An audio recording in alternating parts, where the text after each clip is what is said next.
So hopefully not. But yeah, I'm ready to start. I'll do just like a quick intro and then we go. But yeah, thank you so much for joining me here for a podcast after the launch of Point 2. This is Jonathan and Neon, for those that don't know, directors of GGG. And yeah, we're here to talk about the launch. Yeah, I mean, well, it's always good to have a chat. Obviously it's a bit of a contentious launch in some ways this time, so I'm sure there's going to be a lot of questions about that. But it's always good to have a chat. Yeah. No, I do have a lot of questions, so I think we'll just get right into it. Sure. A lot of people are pretty unhappy with the current state of the game, especially like our relative power to the monsters earlier on. And obviously, we are finding some builds that are feeling okay and that are stronger. But I'm asking, are the slower and more challenging builds the intended pace of the game? Well, I don't know that. Once again, I mean, we get this question a lot, right? Of just the like, what is the pace of the game supposed to be? And I honestly find it hard to answer that because of the way that like there isn't really a like an obvious way to even quantify that, given that players have so many different abilities. What I will make all I can say is that if people are unhappy, then we will keep on improving things until they're not unhappy anymore. Because ultimately, we want to get the smooth progression where you start the game, you feel weak, you get stronger, you get stronger, you get stronger, you keep on feeling stronger and stronger. And like you have to have that like progression where you're feeling more and more powerful as you're going through. So if you're not feeling that, then that means there's something that we have to improve and get better.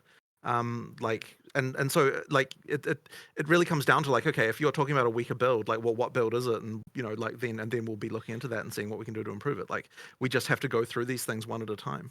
So I think right now the problem is that it's almost every build this week for a lot of archetypes, and that it's more like it's definitely in the minority that people are like, oh, I found something that works. So it's like almost like the Right. reverse there. And I guess I'm Right. curious, like, what amount of time are you expecting people to take going through the entire campaign, or on your own test run, or like when you're doing test runs, how long do you take on a first campaign run?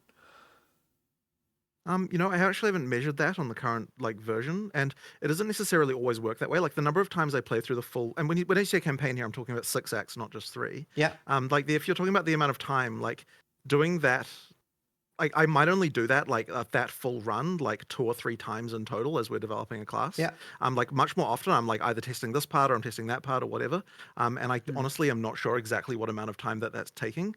But like as I said, I don't know that like the time. Like the thing is, the presupposition with this question is that like that we have a goal in mind for the amount of time for the campaign, and the implication of that is that the campaign itself is not fun. But it's like if that's the implication, then we just want to make that fun, right? It's like the campaign should be fun to play. The amount of time it takes, to me, is not nearly as relevant as just make it fun, right? If you aren't having fun, we want to make sure that it is. So like that's why when we're like, okay, people are saying like we don't like the Act 3 areas, make those shorter. It's like, well, what amount of like I don't think that quantifying that in an amount of time is the right way to look at it. It's like here are some areas that are unfun. I'll make those areas fun, and then whatever the duration of time that takes will not be bothering you, and that may result in the areas becoming shorter. But making it shorter is not like it isn't a time metric that we are looking at to determine whether or not the game is good. It's is the game good fun to play? So like that I guess is kind of the way that I would look at things, and that's I think what puts us a little bit like when it comes to communication with the community, like people will have their opinion about what they think is the reason that the game isn't fun, and they might be right or they might not be right or whatever. But at the end of the day, what we're looking at is just like, okay, you're obviously having a bad time, we want to fix that. So we're going to look at like here, like, so what we'll do is we'll be like, okay, so you're saying Act 3 isn't good, we'll look at Act 3, we'll look at the reasons why it might be bad, we'll fix those reasons, and then that may or may not reduce the time. Or in this case, it definitely will. Like it's shortened it by a lot. But to me, it's like the frustrating thing is when you go down a dead end and you're like, okay, like this is bad, or and then like you have to respawn, or in the area doesn't like the area despawns, and you're like you have to do things again, that kind of stuff, right? That's the stuff that people don't like to do. And so that's where we sort of look at. And so then when it coming back to builds again, once again, it's like, okay, if you're not having fun with your build, then that is a problem. We'll fix that. But it's not like there's a correct pace for the game to be played at as such. We just need to make sure that you're enjoying yourself. Well, I guess a follow up to that was I, among with many others, were not expecting a nerf to just how the campaign felt in general, right? In the last interview I heard, it really sounded like the Hmm. intention was to target things at the top end. But there were Yes. so many things that nerfed us during the campaign here. And Well, a the lot of, first, well, the thing I would say about that, I would like yeah, to finish. sure, sure, all A good. lot of people are really wondering about the long term direction for the game with that in mind, because they were also not expecting that. So a Well, lot of we people are weren't intending to wondering nerf the if the campaign, to be clear. that was going to be my That was question. not our Okay, intention. so Yeah, we we should were be not more intending that. Like, powerful than we yeah. currently are during the campaign. Then Well, that one I will have to look at specific cases, right? Because like that comes down to like okay, so like we already did something about that, right? Where we like nerfed Monster Life, and it's possible that we'd have to nerf Monster Life again Mhm. if that's still a problem. Like that's the kind of thing that we can do. But the thing is that like the as I said, like the first thing we heard when everyone was saying this, the first thing we thought was like, what the hell? We didn't even nerf the campaign. Like literally, that's what all the developers were saying. We didn't nerf this. Why is everyone saying we nerfed it? And so like then it's like, well, we found a few things, but like we're still looking for what those things are. And like it's not always necessarily obvious with all the changes that you make and things, because I can sure, absolutely tell you that our goal here was nerf the end game, right? Like nerf the like well no, it wasn't even nerf the end game. What it was nerf the things that were trivializing the end game before you've even managed to get the your items and stuff like that. Like just the really trivial easy shit. Like that was our intention. I mean, Um there were some blatant fuck ups. yeah. Like Being so speaking bluntly, right? yeah. Like I mean the minion change was just bad. and when you say the minion change, are you referring to the rare minions or referring to the player minions? Because those are both of those were both incredibly were just terrible. fuck Yes, up. Yes. yes, yeah. those were just fuck ups. And the thing is, We it's so easy for shit for like that to slip through. Well, Um, we have a bit of a and look, a lot of it is just because mhm, there's a little bit of like it's early access, so we're allowed. But we like are firing from the hip a lot here. And the stuff like that, like let's get it in there, let's try it out, see how people think, mhm, and if it's bad, we just undo it, right? Like mhm, we do regress on a decent number of things in the first few days of a release, and so yeah, there are some pretty mhm, blatant fuck ups. mhm. So yeah, that's exactly what happened with the rare minion life. It was like, what the? Why are now? I don't know why it felt this way, but 100% it was the case that the minions was for some reasons the rare minions were surviving longer than the rare often, and it's like, well, it doesn't. They don't have anywhere near as much life as the rare. And then again, once people got enough AOE and all of that, it solved it. But it was just a bad experience. There was just nothing good about that. Right. Hmm. Um, I think there was definitely a compounding of a few factors that were like on their own relatively small. But the thing is that if, and this is the mm, question that I have is that like if people are still having a bad time during the campaign, if they're starting fresh now, because bear in mind as well that people will have an experience and then we'll change the balance behind them and then they still remember that the experience was bad and they're not playing it again to know that it got better. So the thing is, if you're playing it again and still having a bad experience in the campaign, then that would be a thing where it's like, okay, well, where are the campaign nerfs actually? Like we have to find where they are because I don't like I don't know that there's anything intentionally done there that we're sort of aware of left. And I think like that one just means that yeah, I like can give there might examples. still be issues. Yeah. Sure, sure. We'll go Um, for it. so What are some? the number one, especially to me, most oppressive thing is the relative speed of monsters compared to our abilities to set things up. Like whenever you're But hang talking, on, because but that's not a thing that changed though. no, but that's been continuously bad. It doesn't matter if it's changed or not. Okay, It's sure. But so what I'm saying is but okay, but so this is an well, example of I think that okay, has but that's changed. just an example of something that's bad. So what I'm saying is that's not a thing that changed. So like, if you're talking about like, is it your intention to nerf the campaign? But Then we are no, weaker because now, we right? A didn't do lot of that. But if you're saying that's skills bad, I mean that's a different question, right? a Hmm? lot of skills are weaker now, right? They were tuned down on a lot of things, and things that people are starting with weren't necessarily strong. So that relative speed of the monsters feels extra bad. Like you want us to set up these combos and stuff, right? Where we're throwing down like a cyclone and trying to do like a combo move, but the monsters are way too fast. They're rushing us. It's not even like the bosses are So the the main problem, right? Like if you're seeing so we like can clips, yeah. So let's talk about the monster speed thing. So one of the issues that we have is that if monsters are slower than the player, then combat is optional. Like it's just 100% the case. Like you cannot what you if the monsters are slow like anytime the monsters are slower than the player, then you can just run past them and they serve no like they don't like effectively you can just choose whether or not to engage or not. And like I don't think that that kind of gameplay is good Now there will probably be some areas and the thing is, a lot of the time when people talk about stuff like this, it's like there'll be a few areas that are bad. Like I know there are definitely a few areas where like too many of the monsters are fast. So the Faradin are a good example of that. Where when you go to the last areas of Act 2, like the Faradin are just really really fast, and there's kind of nothing slow in the area, and so that's an example where like we probably want to make some I tuning mean, there. to get more specific, like Yeah.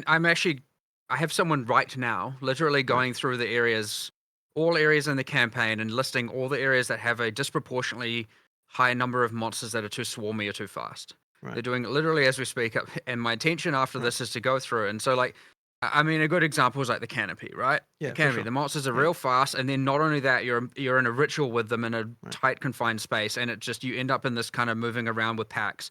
So if you're not fast enough to kill everything, Right. you just get absolutely So swarmed, and Right. yeah. I guess I'm But a the thing, little but just to well. just to continue with that though, because I just want to mention that like one of the issues we run into is like people will say, oh, like things should never be faster than the player and that kind of stuff. And it's like, well, if we did that, then the game would feel pretty lame. So it really is a question of like targeted changes, like finding where the worst things are and then solving that issue. I really disagree with that. So you were saying like if the monsters are slower than the player, then combat is optional, but like it's an ARPG. We want to kill the monsters. That's where all the loot is. That's where our XP is. Like sure, you'll have some speedrun scenarios where people are running past them, but usually what ends up happening is that we're running past them, bunching them up in a large bunch and killing a bunch of them, and that just feels really good. That's a core part of ARPGs for a lot of people. So I don't think that being faster than the monster is as bad as you think it is. Like we actively want to kill monsters. That is the entire premise. Well, I don't necessarily disagree with you that gathering killing is fun, right? And you should still be able to do that. But as I said, I don't think anything about the fact that some monsters are faster than the player prevents that. I don't think you can have areas where everything is slower than the player. Like it really isn't that great. Um, in PoE 1, in the distant past, we had that problem, and it just meant that running past monsters was the thing you did all the time. And then there were some changes, like I don't know how many years ago it was, like what was it, 4 years or something like that? When was the Act One I like don't thing? remember. Like we made changes where we made a lot of monsters faster than the player, and at the time, and that wasn't negatively perceived at the time. It just made the monsters feel better that we had there. So like you absolutely can have monsters faster than the player, and I do think it's important to have those kinds of situations. Well, Like if you're it talking just about shouldn't be that it's it's just that like you need to make sure you're getting the balance right. And I think that that's like a running theme with PoE2 in general is that the target to hit is smaller. Like because if we want the combat to be more engaging, then that means there's a smaller target that it puts more pressure on the balance to be right. And so I think that's the main issue that we're running into is just that the it's okay if everything if okay, so this is sort of a larger topic, right? But effectively, it's like in PoE 1, there are so many tools that the knowledge ceiling is absolutely astronomical. And so you have a situation where a good player can completely dominate everything to like the absolute nth degree, right?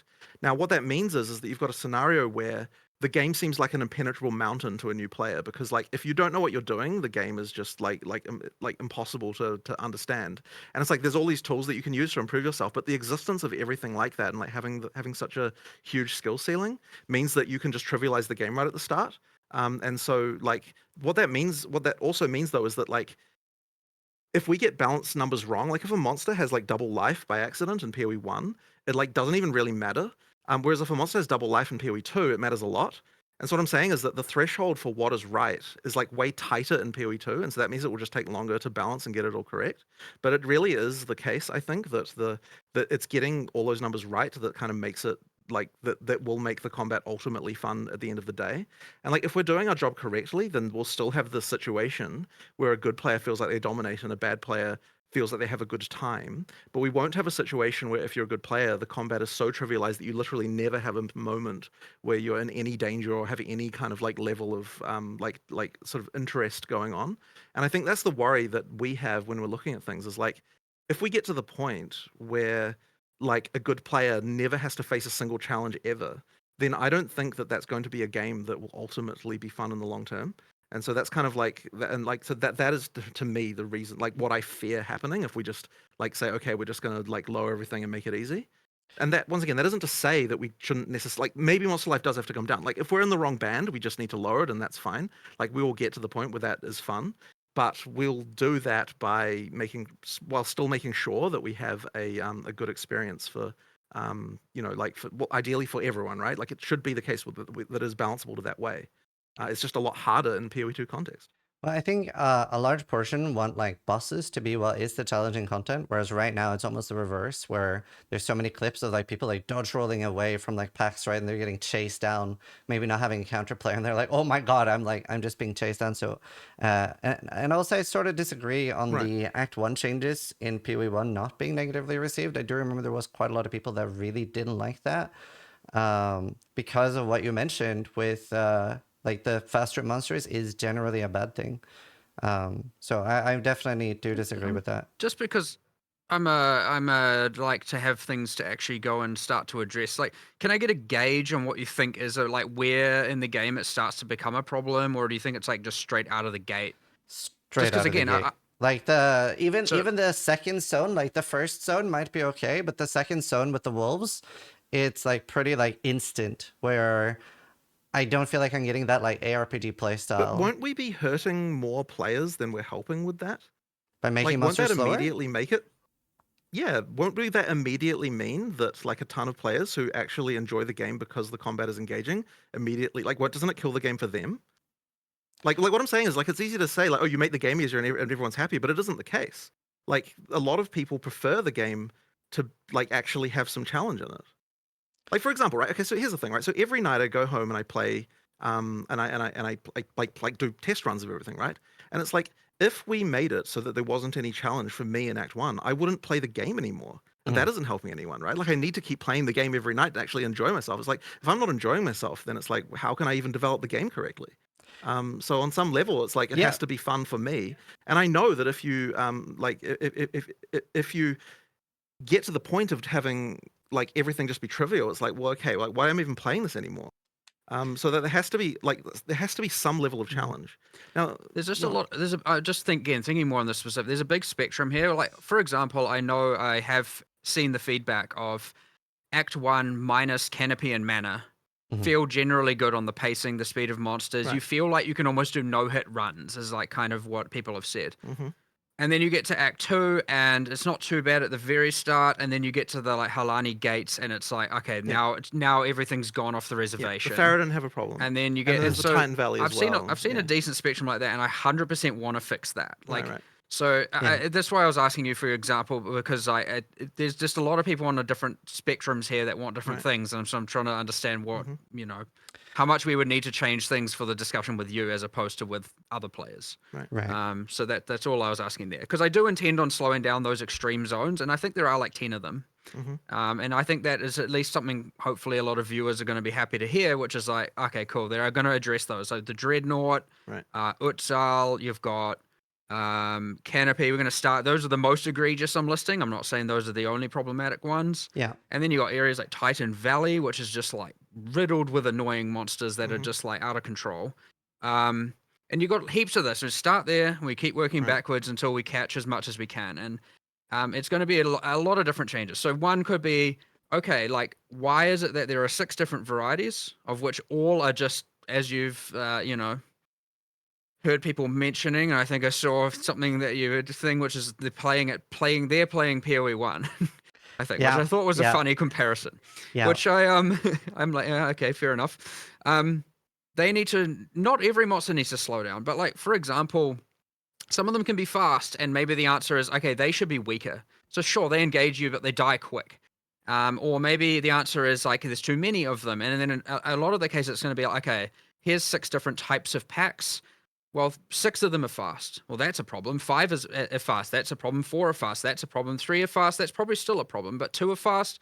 That's probably more acceptable. So you get 2 really slow, maybe 2 fast, 2 kind of in the middle, and you get some big slow monsters, some small monsters, and that distribution isn't quite right in a lot of zones. And so that's why I asked, because I would say some zones have a nice, here are the slow monsters, and here are the fast monsters, and it's kind of cool. You get this like up and down pacing, and it can feel kind of fun, where sometimes you're on edge and sometimes you're just obliterating things.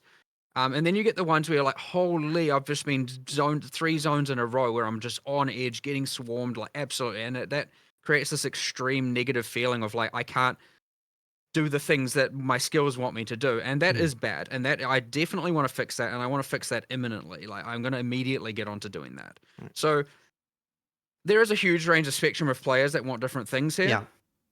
And I want to at least address that thing because I know that's just bad. Like I think that's bad for everyone. I don't think that's bad for some people. I think that's bad for I mean everyone. It's for a huge majority. So we can start there for sure. But to be clear, though, like we still do need to have some monsters that are faster than player. It can't be that none are.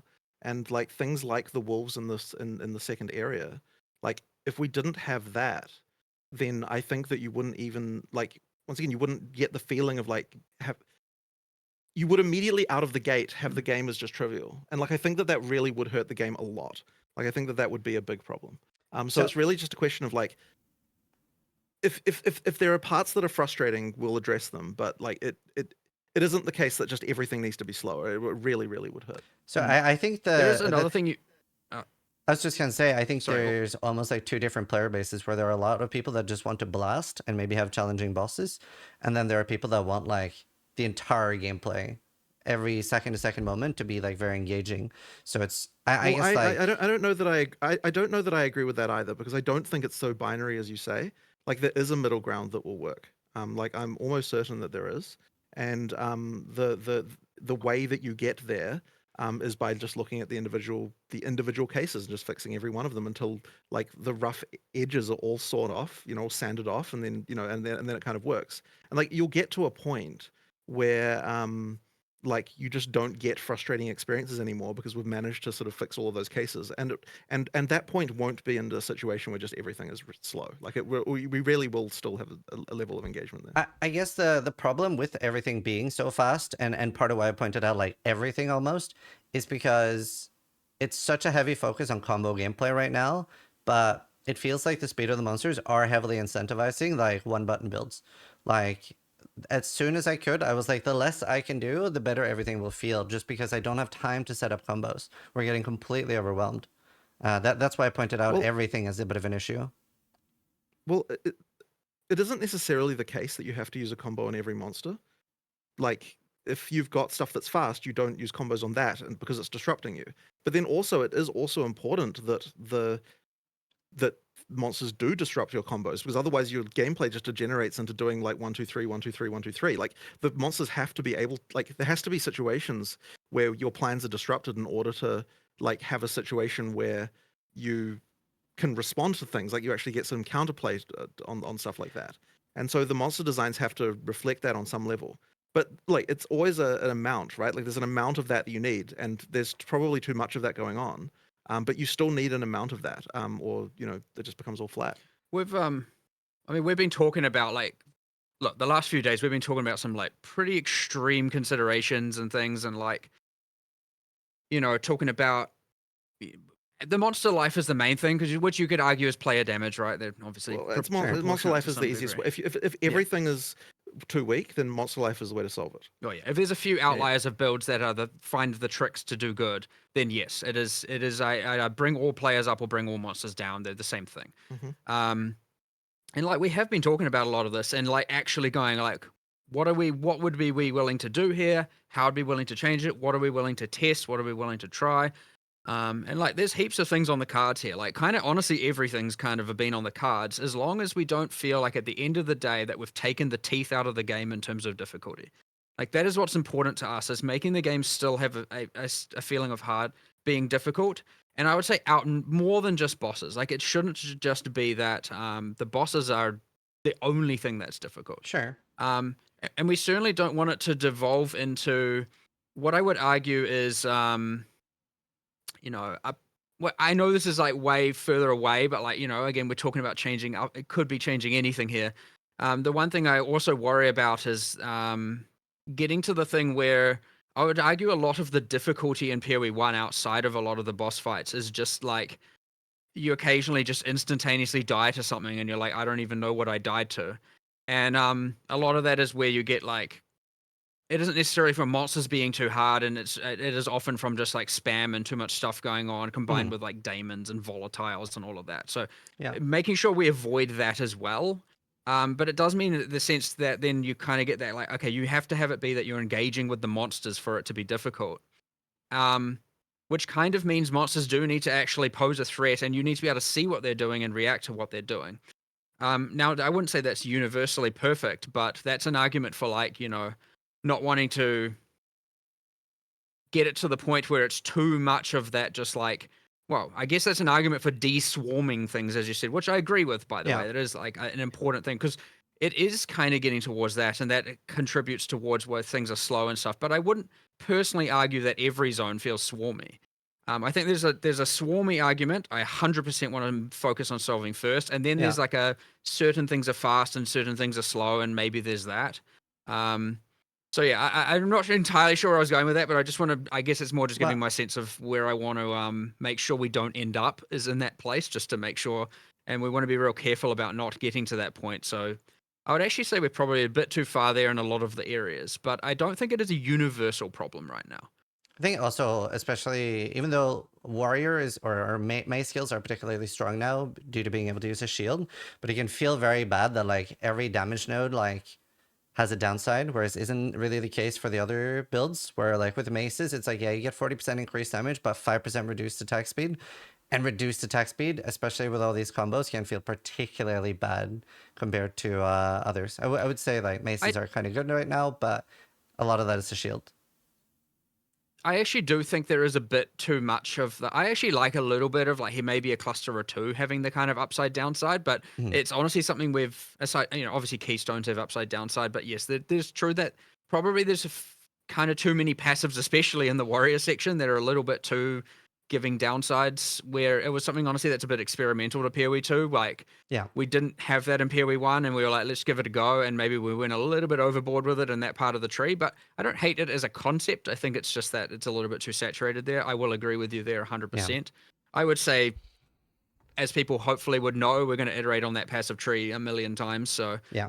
it'll find its sweet spot for sure, and it's definitely not there yet. I do think it's important though that like keystones can be felt, and so well, one of the we're not talking keystone. sorry, I not think key, sorry, I everyone didn't mean to agrees. say keystone. I was saying to say the Notables. notables can be felt.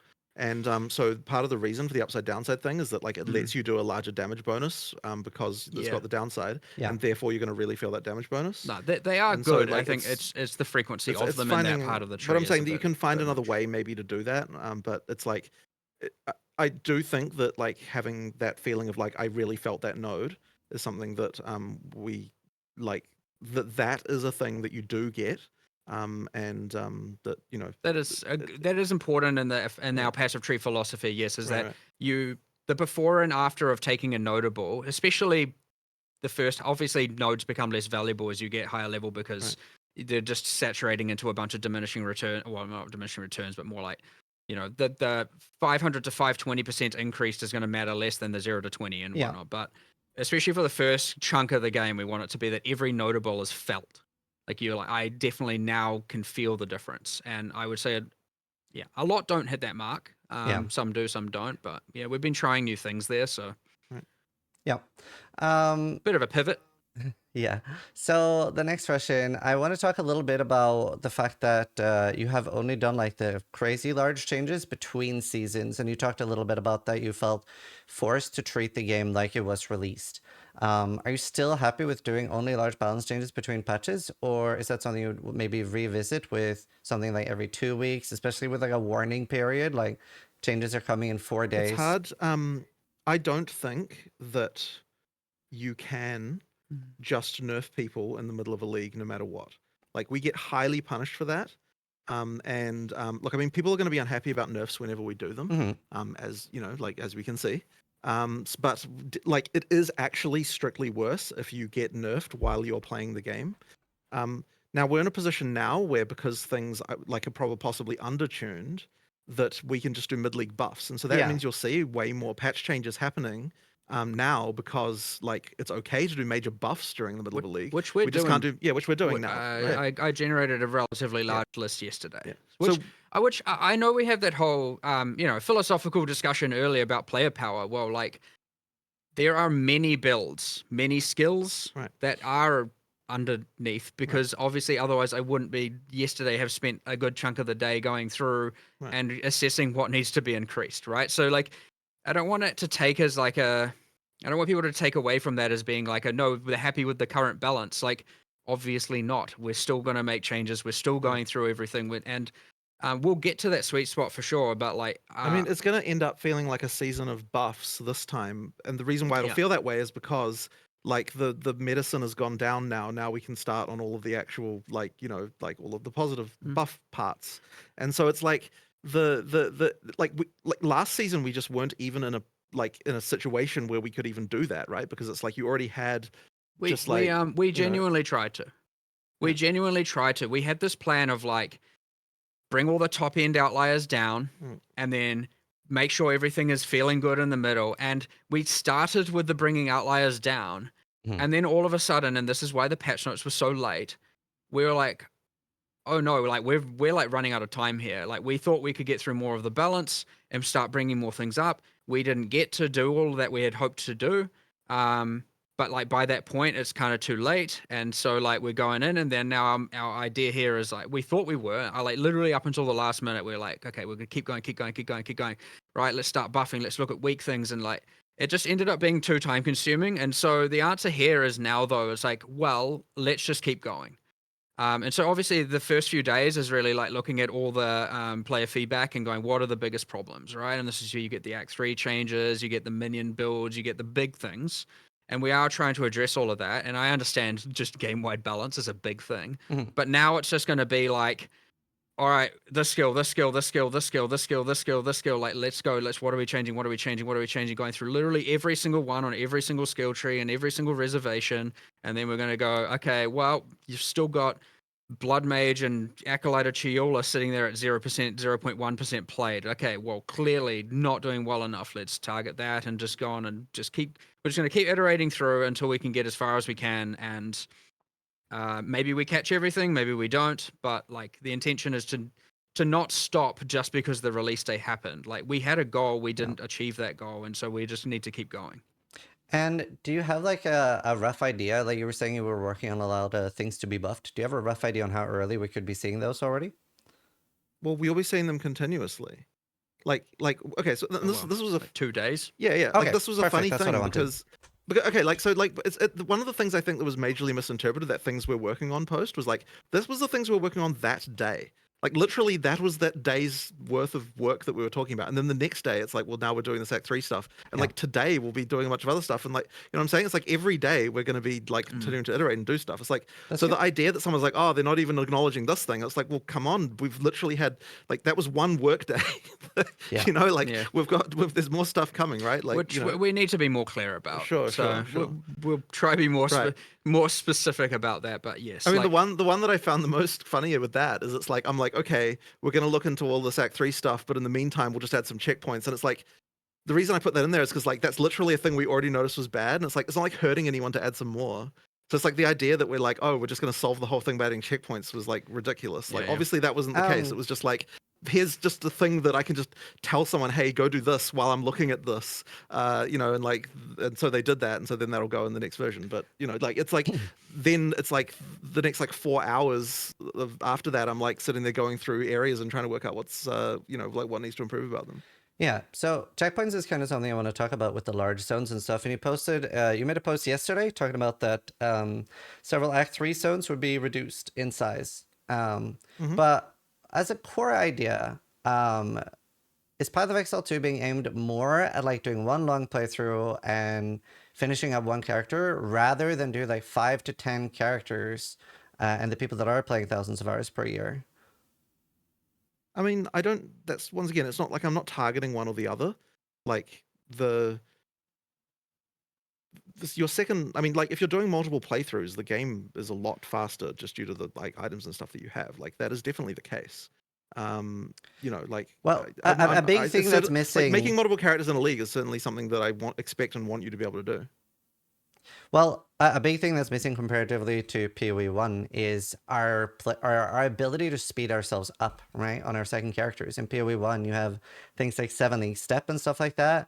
And at least so far, we don't have that many alternatives for that. And our movement abilities are completely different. No Quicksilver. So even though like we can kill the bosses faster, but since the zones are so large, we can't get like the same amount of speed on our second and third character onwards that we would be expecting in PoE1. Well, is the zone largeness issue like I mean, Act 3 was the one I would say that was like pretty obvious as far as like things like that go. But if it comes to other zones, it's just a question of what are those zones and which are the issues. And like also the other thing is that like usually, generally speaking, like once you know how the zone works, there are ways then to like to to know what you're looking for and sort of how to go places and what to do.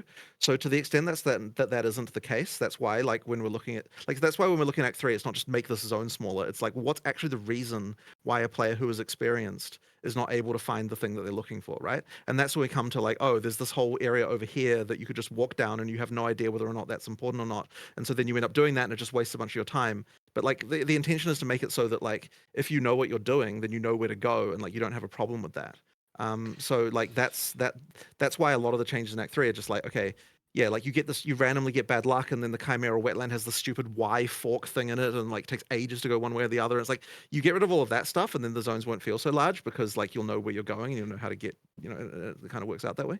But I do know the layouts though, and they are very large even with knowing the layouts, just because our movement speed is like relatively slow. Like even like Matlin waterways before they're getting reworked, hopefully the rework makes them a lot slower. But I know exactly where I'm going. I'm not like backtracking into the wrong area, making it Yeah, so longer. It is just a lot that of these area in zones are very long. particular, like I understand that area is a challenging one, and it's hard for us to actually fix like trivially because just the way that the level generation works there, there's not an easy like it's not like okay like we other areas we can change the layouts very easily because like of the way that our generation works, but that area has a very fixed type of layout, and so it's going to take more effort, which is why it was on the list because I didn't have an immediate like thing I could do that day to sort that one out. But like I understand that that's an area of concern for people, but like once again it's like that's a specific area, and I wouldn't say that like that the issues that area has would apply to the whole game. Like that's just an area, a specific problem Well, for that particular so area. is speeding the player up an option? Like, is that something you'd be willing to consider? Well, it sort of depends on how it was done. Like we've discussed some things in that area like before. I'm not necessarily against that, but it would have to be done in a way that didn't compromise the combat and compromise like the um like it shouldn't be the case that you because okay because this is the issue with this, right? Is that speeding up the player is if you speed up the player to the point where they're once again faster, then always faster than the monsters, then you get back to the like combat doesn't work anymore, like you combat is optional kind of like situation again. So like we would have to find a way to do that that wasn't going to like break that as well. So there might be something we can do there, and we've kind of been discussing that. Because I'm not exactly wanting to subject people to like running when they're not doing anything, right? But it's just a question of finding a way to do that that's not gonna. It's hard to say anything specific because like there's a little bit of like the moment we say a specific solution, Yeah. people might hold us accountable to that in a degree, and And it's like we why haven't tried it yet, so we but can't we like commit have to been something. talking Yeah, about yeah, it. We yeah. do have some options we want to try. We just don't want to talk about them before we try them. Right. Okay. But like, yes, I agree. Now you mentioned one other thing there, just because I don't want to gloss over things too much, which is you mentioned the Twink unique problem, Yeah. which is 7 league steps. There are many, many, many, many, many more items in PoE1 that you can use to streamline the efficiency on reroll. That is still very deficient. Yes, it will come in time, I assure you. It's just a matter of we did higher level uniques this time. Obviously, they're not going to have low level item requirements. Maybe next time there's a more even split. I don't know. We just need to keep going with the uniques and we'll eventually get there. We do have some designs that achieve specifically the low level high movement speed boots. We do have that as a thing that I definitely already have designed. I think it's just waiting on the art and then it's Okay. going to go in.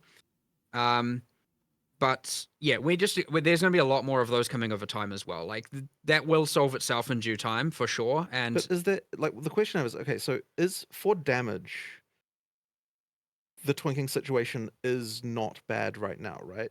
It's like not for as damage. bad. It's not as bad. It's not Again, that you bad. can kill stuff It's fast. it's the movement speed specifically that we're And the talking fact that about we here. don't have movement abilities, like in the same way, like there's only so much speed you get with shield charge. Like if I'm doing like a third or fourth character, I can definitely get enough damage, right? It's rough on my first character, But you but at don't least have to use movement abilities as the solution to this, and I would prefer that that wasn't the solution because then you end up with a kind of like pretty lame sort of gameplay thing going on. Like, there's going to be a better way to improve that without having Well, movement abilities as be the said, solution. we have some Yeah, things yeah. on the cards. Yeah. We just need to test them out and try them and be able to actually have a good argument as to why they why they are good, and we convince ourselves, right. damn, we should have done this before, Right. or they're bad, and we're like, here's why they're bad, and we can explain what we tried and why it's bad. But yeah, again, it's we're always a bit on discussing what those will be because.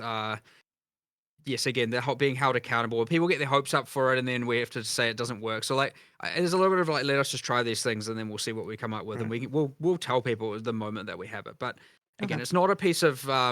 It certainly is something that's come up, and will come up every single repeat of the league, and so it's not like off our radar by any means. Okay, that's good. So obviously a bit of a different question, but on console, debuffs have the option to be at the bottom of the screen. Could that be a toggleable option for PC? Just can be rough to like I'll look move into your that. eyes. Sorry. It wasn't on my radar. We might be able to do something. We like have a full buff UI rework going on at some point soon.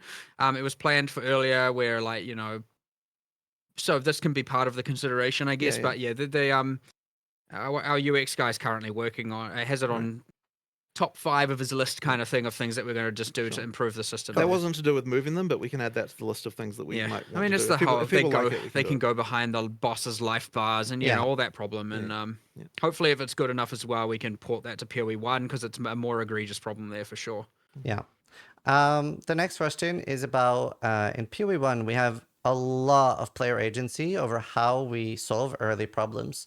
Like the skill tree has a lot of temporary fixes for a build early on, where if your gear isn't up to scratch, you can get 30 to like strength dex int, you can get leech, you can get resists, even like specific ones like fire, cold, lightning, etc. You can get very easy access to fixing mana and stuff like that. And a lot of things that are like temporary fixes that you later on fix with gear. And the crafting bench also helps a lot more with that in PoE1. And I know runes are meant to be the solution here, but we don't really get enough sockets early on. We don't get enough gear early on. And we then don't have any way at all to really fix this.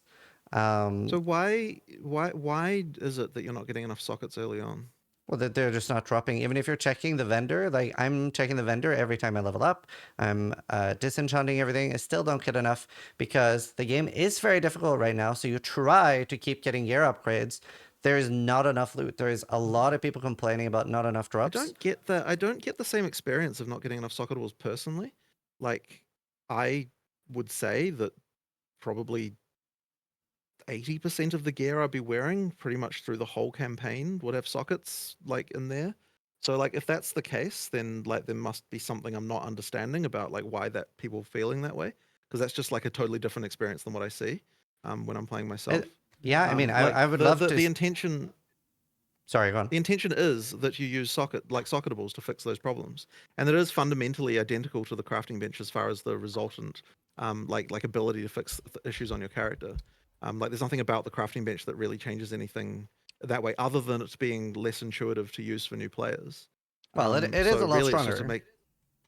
Well, there's the power. Yeah, there is the power. Well, okay, so sure, there's the yes. power, but like I mean that's a different question again, right? Like if you're talking about fixing problems, then that just comes down to the values on the mods, and like what those should be. Which aren't but- necessarily right.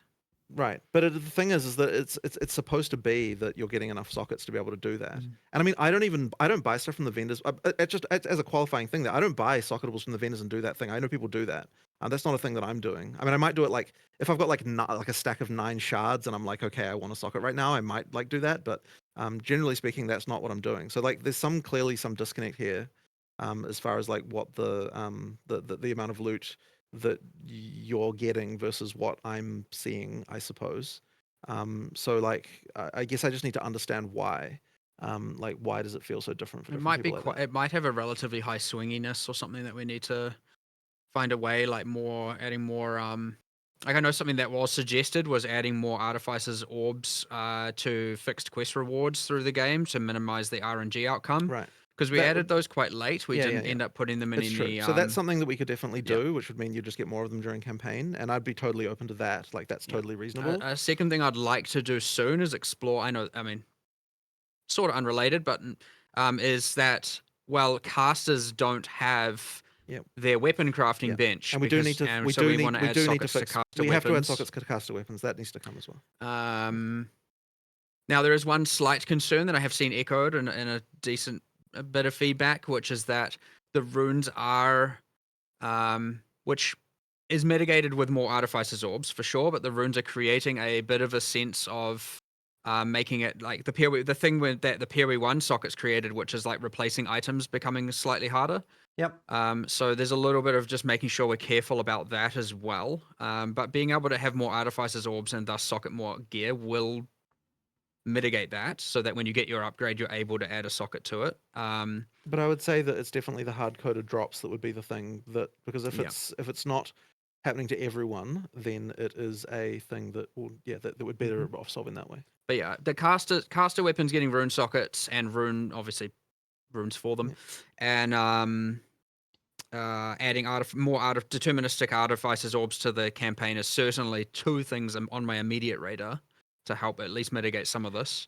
I might do a quick review on the power pass of the runes as well. I just don't want them to be too much about giving damage, but it might be a lot of the more utility and defensive ones are just on the weak side, and those can certainly come up immediately.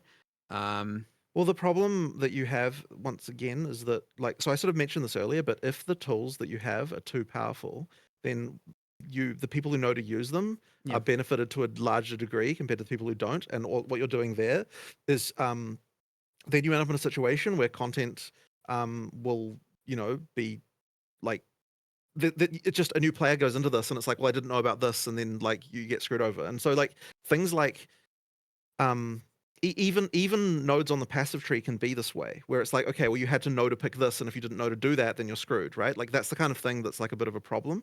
And so that we just have to be really careful about that. And like that's actually one of the reasons, by the way, why lesser runes exist, because if you knew to put a lightning damage rune in your weapon, then you would just like completely like ridiculous compared to anyone who didn't know that.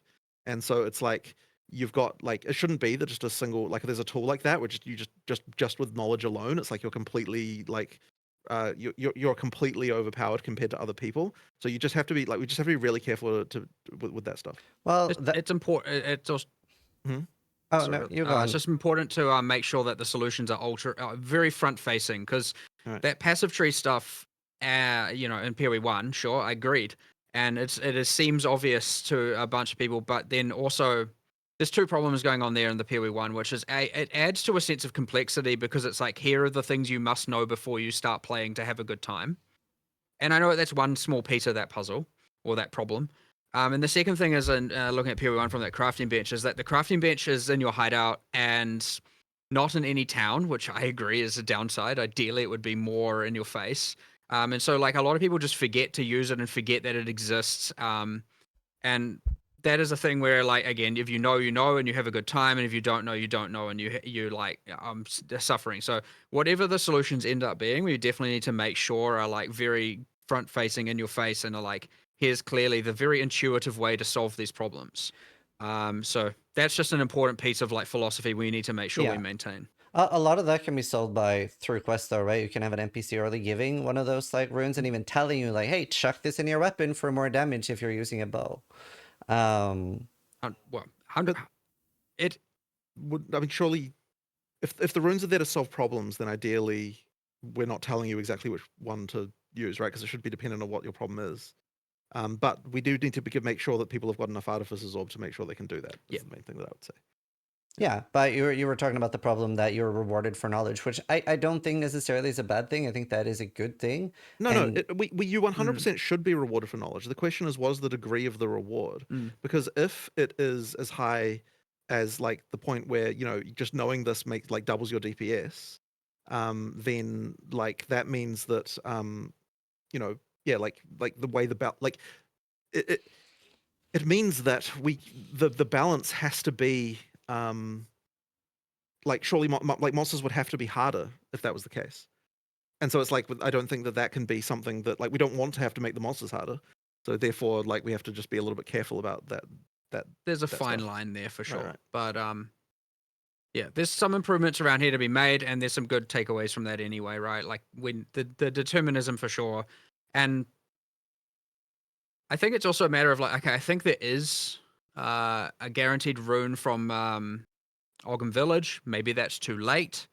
We should be doing that like earlier or having more of them. You know, again, more of that deterministic outcomes, but also maybe knowing that you're going to get that in advance would be helpful. I don't think we quite have that displayed. So it's like you know, some of those like the world map icons where you go and get a specific reward it's not necessarily Yeah. explaining to the user what they're going to get, and so they might just be like, it's just another one of those. I don't need another tier 4 skill gem, but they don't. That's because maybe they think it's that. So yeah, bit of information improvements and a bit of just like some power adjustments, some more determinism, especially with Artificer's Orbs. I actually 100% agree with that. I think if we hadn't have added that system so late into the development, we would have actually put that more throughout 100% anyway, so we should just do it now.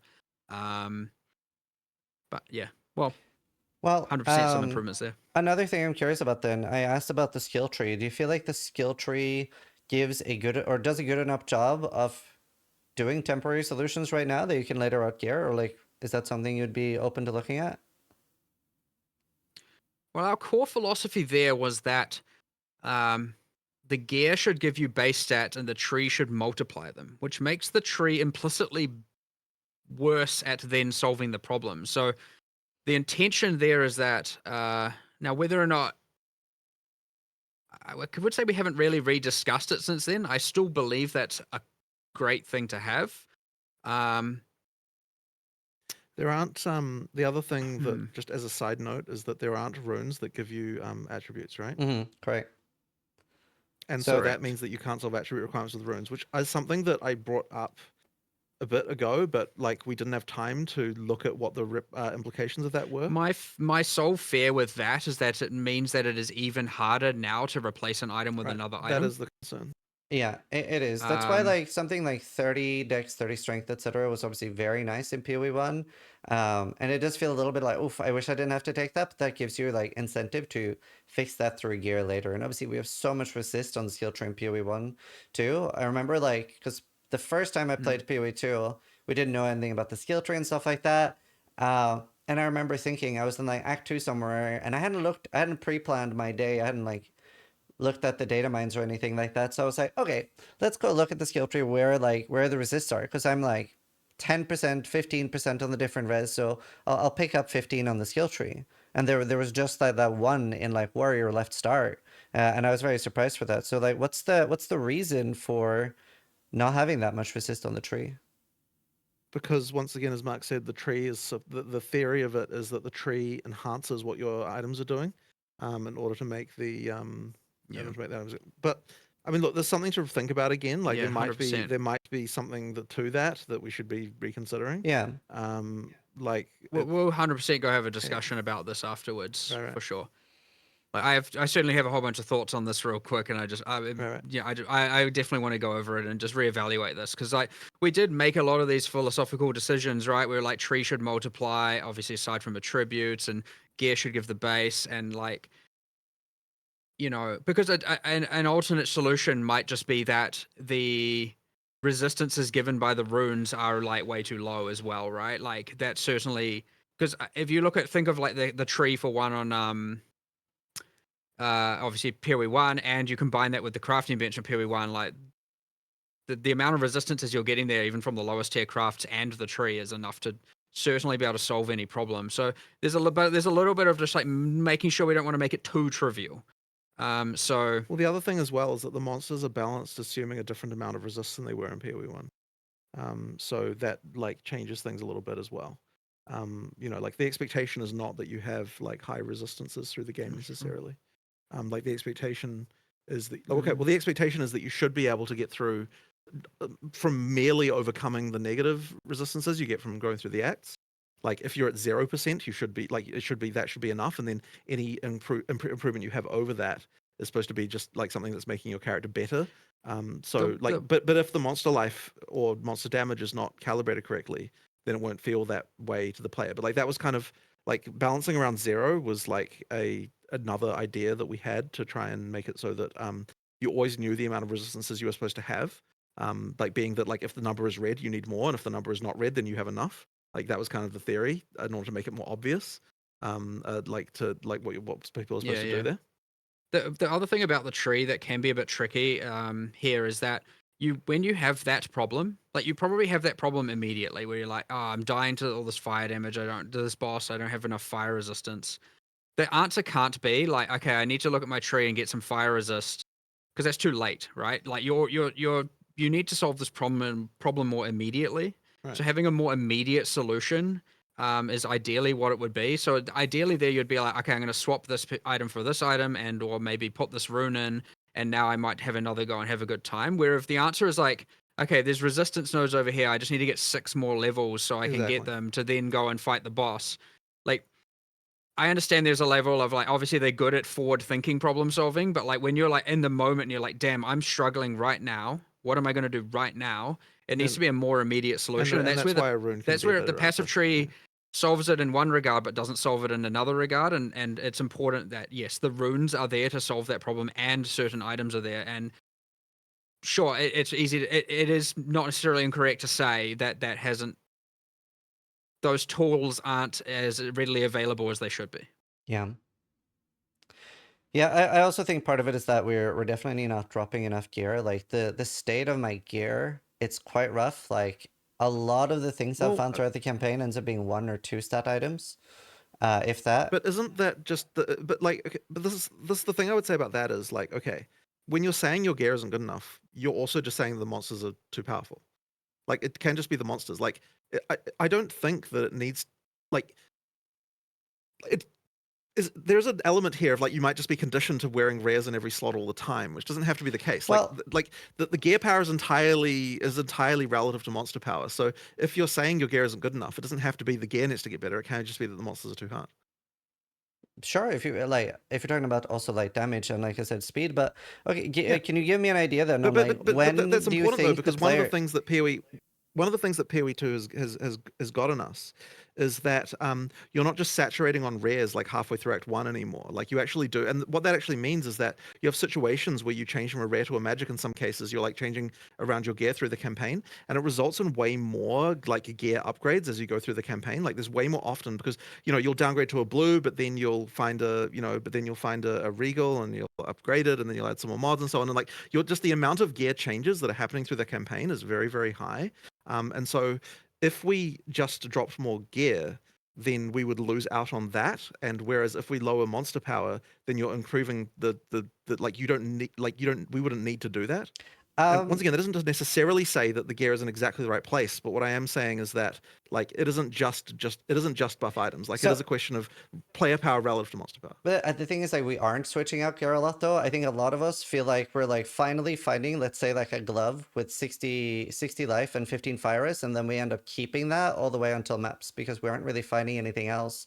We have very little currency to craft with and stuff, and a lot of people also reported finding like a large chunk of the majority of their currency in Act 1, where maybe people find as much as like 3 to 10 exalts in Act 1, and then find 0 in Act 2 and 3. So it seems like very, very early heavy.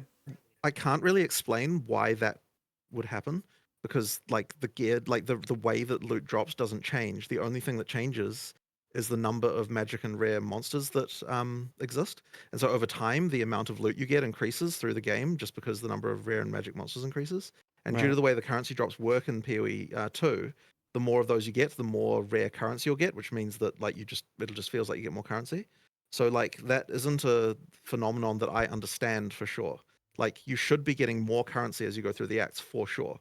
Like that is Yeah, as far as I understand. what several people Thankfully, do, times yeah. I've been joking about making new characters to farm currency, and a lot of people like said they agreed. So Thankfully, we can relatively easily, if we need to, pretty much after this, add some logging for that and go and see what's Right. actually happening. Because But that is unusual. Like I can't explain why yeah, that would be the case. I concur. Right. There isn't. It shouldn't work that way. It shouldn't be that way. So if Right. that is the case, which isn't necessarily true, but it could be, we should never. We're never going to rule out any Right. bug or unintended thing where we can yeah, get Right. some logging for that relatively fast and just check the data and actually see what's happening. But I also do want to understand why some people feel like they get a lot of currency and others don't. Like I don't. Once again, I just don't understand what can be the responsible for that. Because like it's like I wouldn't say that every time I want 6 mods I can get them, but I would say that I'm using exalts like all through the campaign. I'm using regals all through the campaign. I'm like rolling like from up from whites to rares like pretty continuously as you're going through. So like there's something odd about that I need to understand. yeah. I mean, even like I would say Data. myself, I got very like few regals and stuff to use. Like definitely was not on the rich end during the campaign. Well, how many is a few? I'd say through the campaign I dropped probably 4 regals. Well, hang on, but we're not talking about dropping only. We're talking about disenchanting too, right? So, because of crafting being so RNG, I will generally have opted in. I've tried both, obviously, between like disenchanting, but I find that I benefit more from gambling than from actually trying to crafting. My experience with crafting is Right. picking Well, up if every you're blue, looking for one stat, regaling, and then that missing and the item not being usable. So if you're not disenchanting rares, then you certainly won't get a lot of regals. Like sure, that but is I've the tried case. both. Right.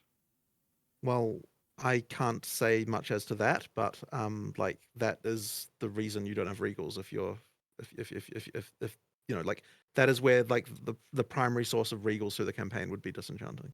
Mhm. Like that isn't to say that gambling isn't better. Maybe it is, but Right. you know, like that it does explain that particular one currency item at least. It's also quite a few alchemies and stuff as well. Yeah, alchemies are kind of not really intended to be that common anymore because the intended way to go through to rare is more via regaling. So like alchemies are like relative, like that alchemies are the kind of like, oh awesome, I got an alchemy. That's like a kind of that's the uncommon thing that you do occasionally, not the like kind of common workaday crafting that you're doing all the time. So like yeah, it should be that the regals are the primary source of crafted rares.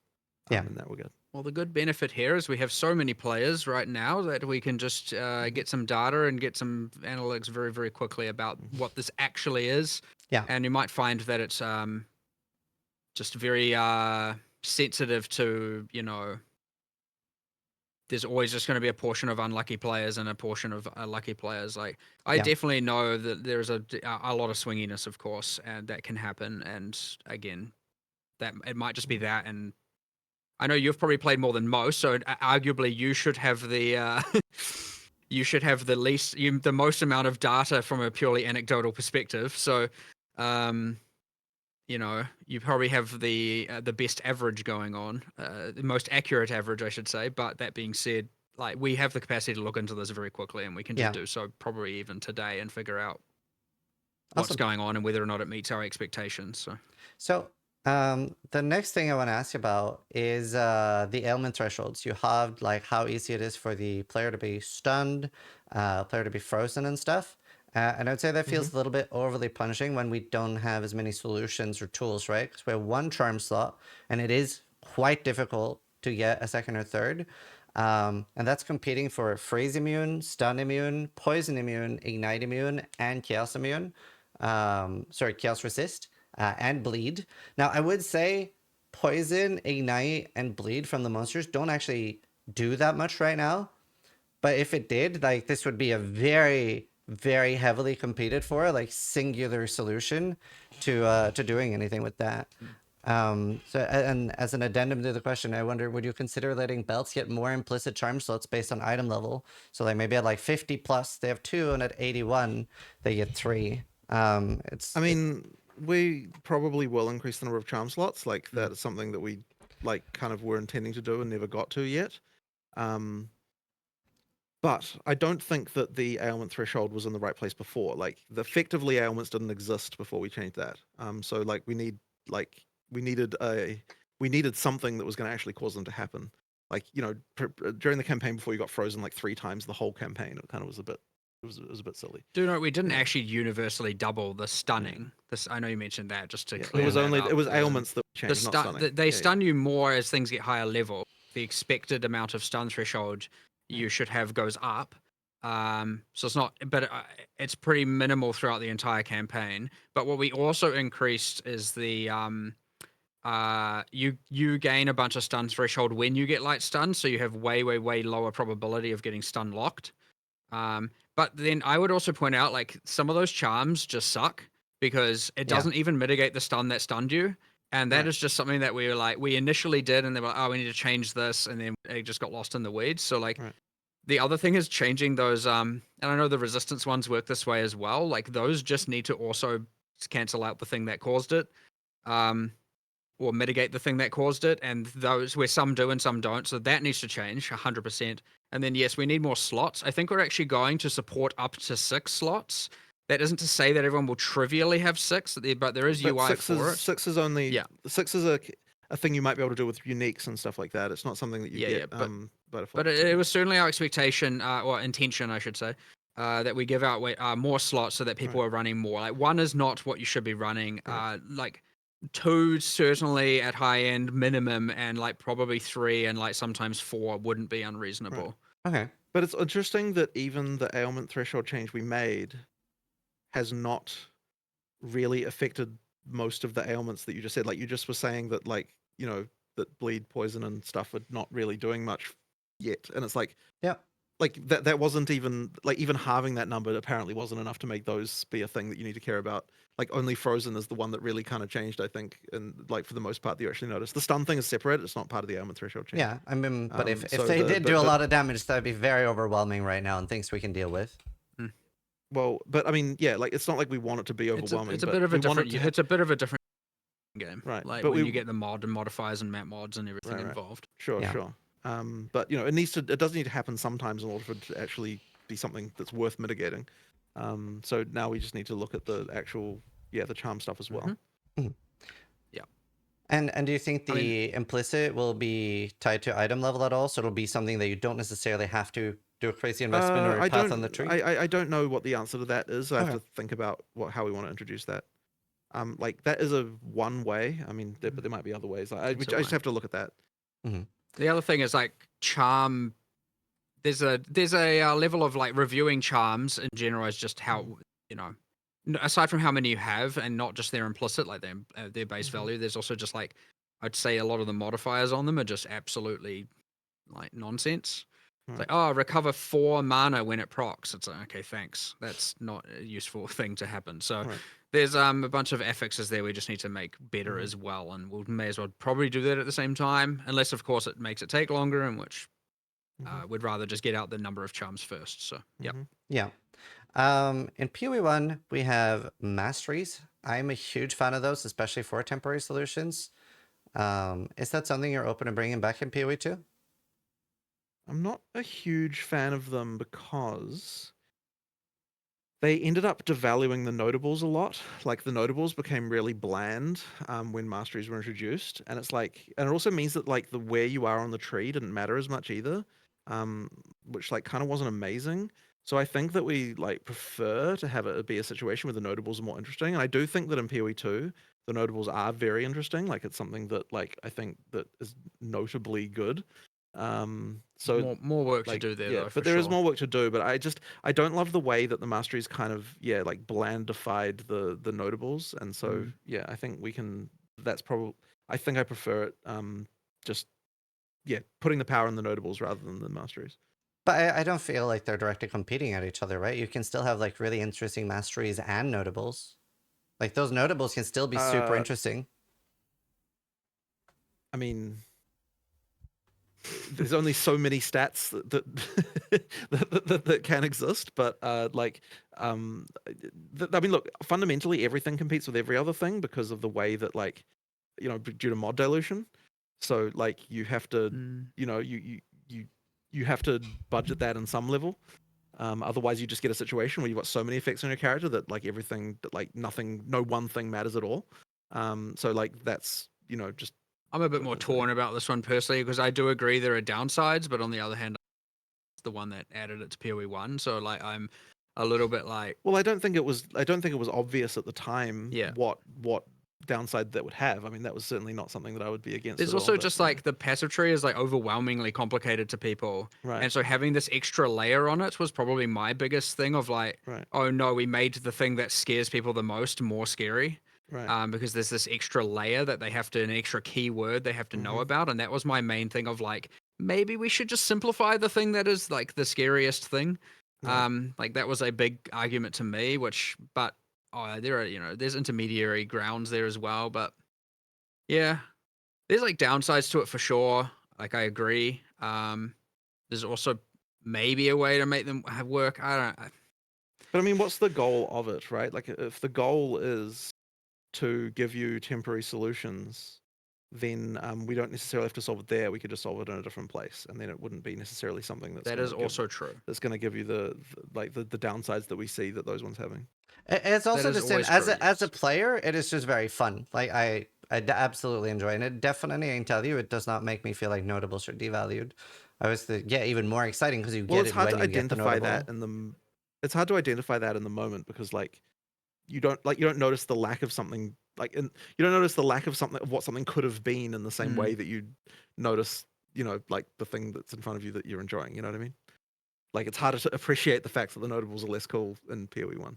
Sure. Like because you're not thinking about that. You're thinking I want the I mean, you can at least rest assured that we're going to think about why they were important and what we could do to solve them, whether it be that means or another. Like, Yeah. the good thing about these is all of the things almost everything you bring up is going to result in some sort of multi-hour discussion between us over the next week. So, Right. That's good. yeah, Well, which is the huge benefit of these things for sure.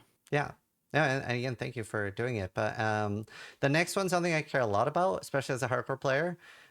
Defenses seem very undertuned compared to offense, and just like anecdotally, if the two options, right, if we look at it in a bit of hyperbole, where I get to watch like tankiness be out of hand or offense be out of hand. So like literally somebody walking up to a boss and one-shotting it, or looking at somebody standing there be immortal, right? I always think like if one should be out of hand, it's more interesting when the defensive one is out of hand. You still get to see the boss abilities and stuff like that.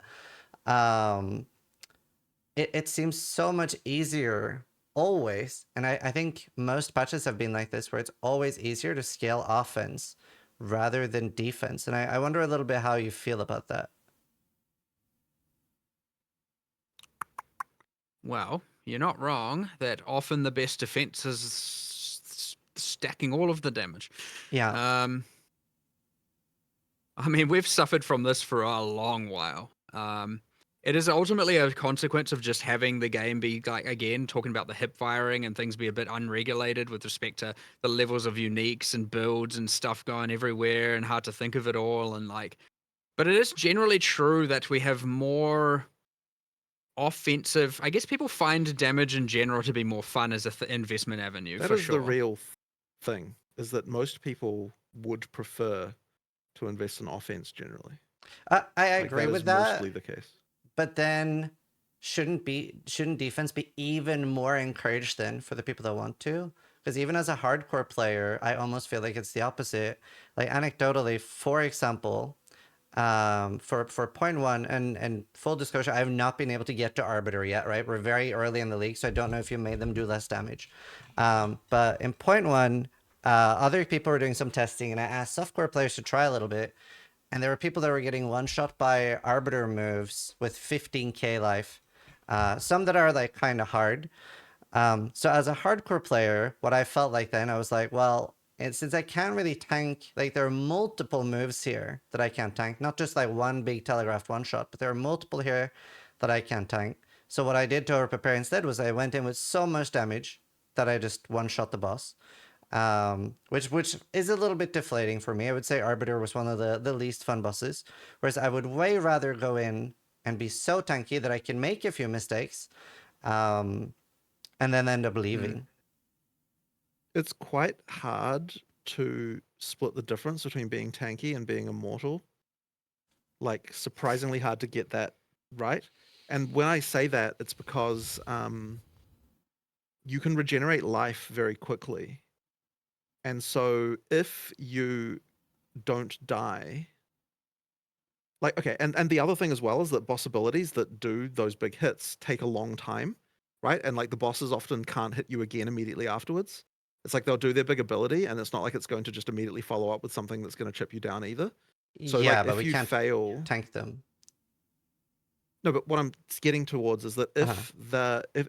if you don't have something that's going to do a lot of damage at the for those big hits, like we just have to be very careful because like if like let's say that one of those big hits did only like a third of your life, Mhm. something like that. um I don't think that then the boss would ever be able to kill you ever Well, because it would have to Yeah. effectively be able to do So- 3 of those of those things before you can regenerate them. So what you're really asking for, and this is something we discussed a lot in the past, by the way. What you're asking for is for a more attrition-based gameplay style, like a more MMO style like So thing. so And what yeah. you're really saying then is that you want flasks to do way less regeneration, and you want regeneration to be controlled way more in general, and then have a more attrition-based gameplay style. And that kind of just isn't a PoE way of doing things. Now, like, I mean, that could be a thing we could change to. Like, that would be an option that we would have, but it would be like it would be the balance change of the universe to do something like that. Like, it would be a complete redesign of all the damage and like bosses and like the whole way everything works. Like change to more attrition style would just be like a an apocalyptic level of balance change compared to what we have for sure. I mean, I'm not 100% sure I agree with that. And I was going to ask, do you think the goal of a difficult boss should be to kill the player or to deny the player the loot? I don't understand what that means. So, when you're leaning more towards attrition-based gameplay, right, you're recognizing as a player that you've entered a fight that you're maybe not fully ready for. You're maybe getting the boss to 30%. You're not able to finish it. And you're like, I have to leave. I have to leave this fight. I'm not strong enough. As opposed to punching the player with death, you're already just taking away the loot anyway. There's not an XP loss anyway at the moment. I mean, that's I guess we're not thinking in those terms at all. Like we're just like, but okay, sure. You're talking okay, like so. Okay, so that question I would say only makes sense in an attrition based gameplay context, which is not what we have. Mm-hmm. So like it kind of means that the boss doing abilities to be able to like to the boss trying to win is like and trying to kill you versus denying you the loot isn't a different circumstance unless there's attrition, which we don't have. So like it's so what I'm saying is so what are you not agreeing with then Well, about I that think assessment? you do have attrition-based combat on a lot of bosses, right? Because there are many of the like campaign bosses that don't necessarily have one shots. But even just on like as a Viper, as an example, right? I was having a like quite long fight because I wasn't particularly powerful at Viper. So I think I had to reset 7 times without it killing me, but 7 times before I was able to actually kill Viper on my build because I was running out of flasks. You don't have a Well, good way hang to on. So regen that's them not. during the So fight. I'm not. When I'm talking about attrition gameplay, I'm not talking about that. I'm talking about attrition in the sense that your life pool is something that goes down over long periods of time, rather than something that moves around Well, it from bottom effectively to is top all through the the time. flask, right? Well, yes, Like the I was no attrition. longer able to Okay, so recover. yes, to the extent that we have attrition based gameplay, the attrition is through the flask. You are correct. Like attrition via flask is what we have. So what I'm saying though there.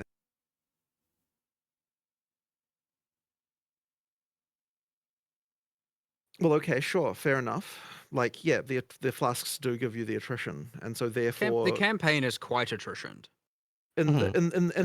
It's just in that that way, yes, in that way, yes. kind of cap comes off, so to speak, at end game, where Right. like it can be very It's certainly the case with a concept like Leech that the moment that a boss can't one shot you at all, which Well, okay, like if you removed all sources of flask charge gain out, like that you could do in a boss fight, then you could probably reduce the size of the big monster hits Well, just to check real quick as Yeah. well, just because specifically talking about Arbiter, there's kind of a few things going on. Like, it is the intention that the skills, and which it happens in the game and PoE1 as well, and like some people might argue it's some sort of bad design or not.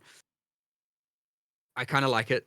There are other skills that are more like your personal agility or dexterity based, and you have to avoid them, and that's like, stand in the elder donuts, and the dances, and the like move into the lanes, and the bullet hells-esque things, where it's like that's not really your character as much. Like, are you thinking those are fine, or are those, whether or not they're exactly tuned in this context, like in terms of timing, but are you okay with the idea that those kill you and you don't get to make, like, whether or not they could be more lenient is a different question, but like, are you okay with those killing you and kind of your defenses don't really matter? Like, are those the problem? Is what I'm just trying to understand exactly what skills are a problem. Yeah, so for the Arbiter, I feel like there are multiple, right? You have the corridor move. That was pretty much always a Yeah. one shot, right? And sometimes, obviously, like you were saying, that wasn't like the main topic, but they can spawn almost too far away. I remember seeing a clip of like Quinn running slightly in the wrong direction, and then he sees the corridors the other way, and he's like, "Oh, it's over for me." You have the Arbiter Sure. move where he does like the fake out meteor, where he starts like firing the beam into it and stuff. I guess the way, like, as a player, I would want defense to be is the more I invest into defense, the larger my room for error should be. Which is where I'm feeling there's a big disjoint now, Yeah, yeah, right? yeah, Where yeah. it just isn't. And then I'm entirely incentivized to go full offense because I'm still having enough defense that those mid-range hits and small hits, they're still not one-shotting me. So all I need to be able to do is tank them. And then, yeah, I just don't have an option for huge one-shots at all. Okay, so yeah, I understand the point of view from that one. Mhm. The main thing is just we're going to have to be really careful with the balance to make sure that it isn't now just like, 20% of investment of the way there. Now you don't get one shot by them, so you just hold down, whatever button on the boss or whatever, and now you're leeching permanently and you're fine. That's the concern. So like, if it is a like universal, okay, like for example, would it be okay that, I mean, look, the corridor, let's use that as the example. Mhm. So the corridor obviously has some like, okay, it's too hard to get. We need to probably improve the way the lanes spawn such that you don't get into that situation where like this is literally Yeah. impossible for me to run there unless I have X or Y. Um, there is the thing where like, okay, for example, if like life regen wasn't regulated, like, do you really think any player in the game, like this is, I'm not saying this is wrong or right, should just be able to AFK in that? Um, I'm just curious. yeah. So definitely, I prefer that over watching people one-shot bosses. 100% with enough investment. Well, look, no, we won't disagree, but Right. just like, Yeah. I'm just curious. Do you actually think it should be I'm okay or able to? yeah. I'm not entirely against something just being a straight up one-shot, like failing the memory game, for example, in PoE1. Like I'm not inherently against that. But I do think the current ones are a little bit like too fast to Because be those yeah, one-shots. I agree. I just think there is two problems here, which I'm interested in. One is mechanics feeling fair, which Mhm. there are things here that are unfair and that Yeah. is bad and they need changing. And I will get that adjusted today. And I'll get that on live as soon as I can, which might even also be today. Mhm. The other thing would be that the bigger thing, which is that investing in defense is not allowing you to mitigate it. It's like, so different from the corridor skill. There's just like whether or not investing in defense enough, it gives you enough defense against things in general, against the bosses, which maybe isn't the case. It might be that yes, you investing in defense needs to be more advantageous right now for sure. Mhm. And like, don't get me wrong, there's nothing more, and I've spoken about this before in the past. There's nothing more demoralizing than putting hundreds of hours into a boss and then it's just like deleted. And it's like, oh, great. That was, But it's also demoralizing to just watch someone sit there and face tank it and just yeah. attack it with no, like, not even having to move. Like that's Well, also especially disappointing. without the gear. Like it's kind of it's almost a bit ridiculous to discuss like which of these two horrible outcomes is better.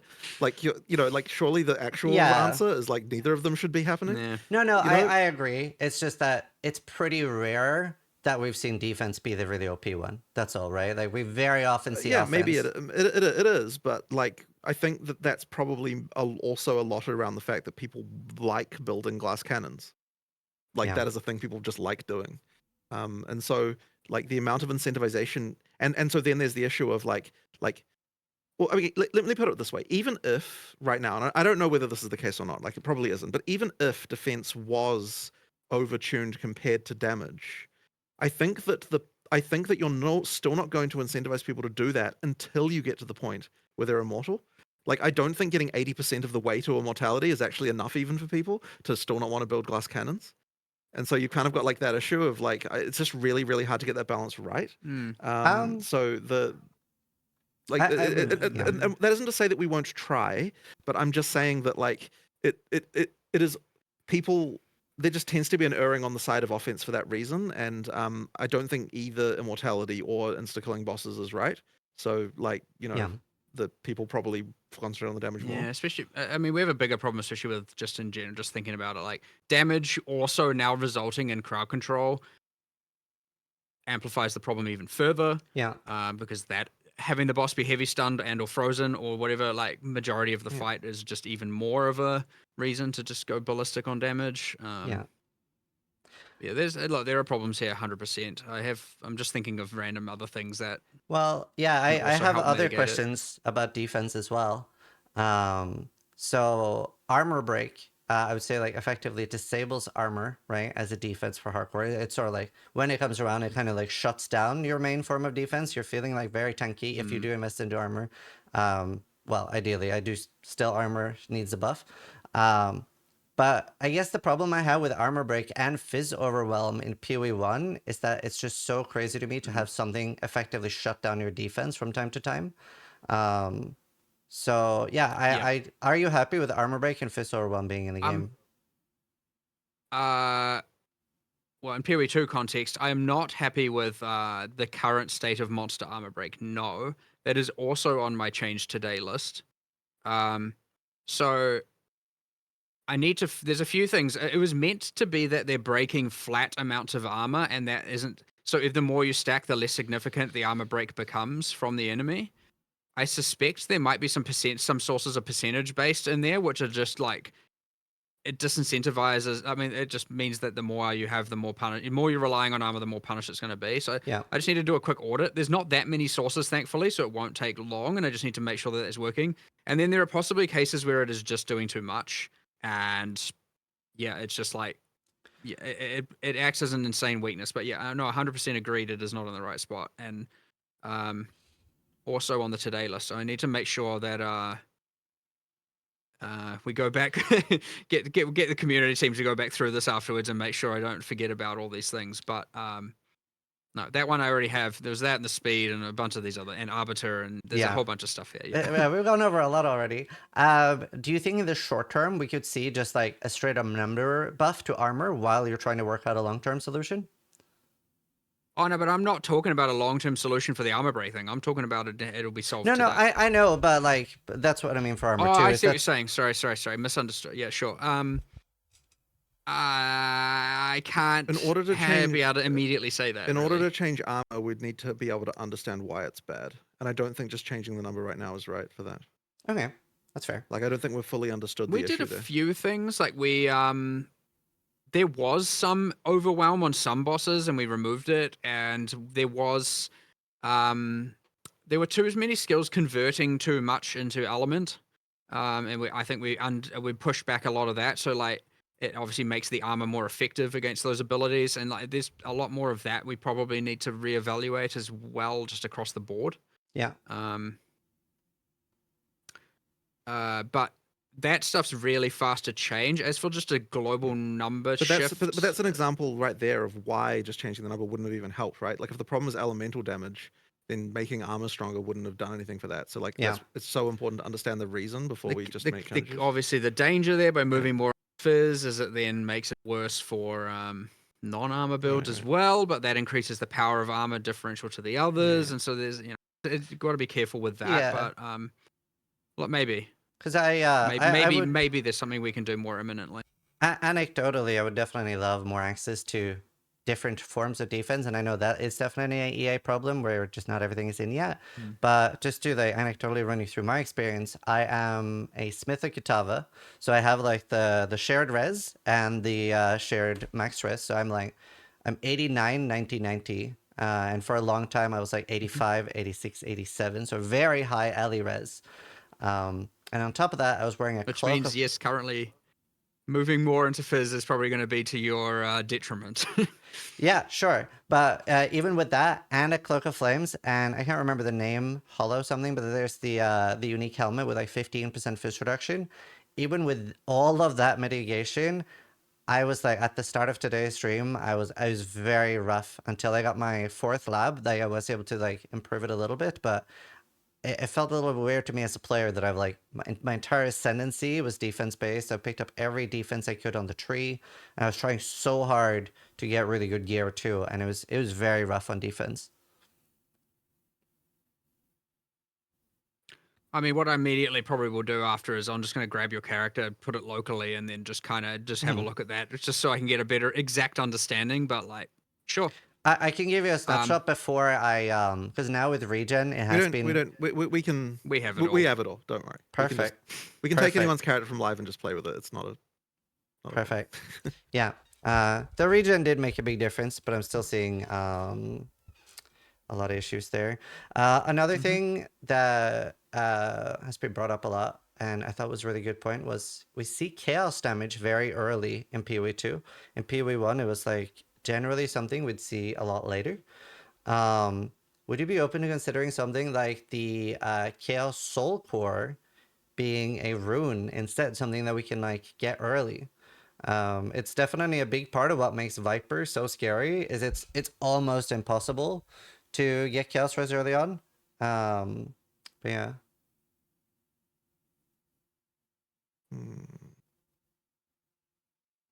This sounds like a sort of more of a hardcore related concern because in standard you wouldn't like it's just balanced to be okay, but in hardcore where you're wanting to definitely not die, it's like a different concern, and I don't think we would have thought about it in that way previously.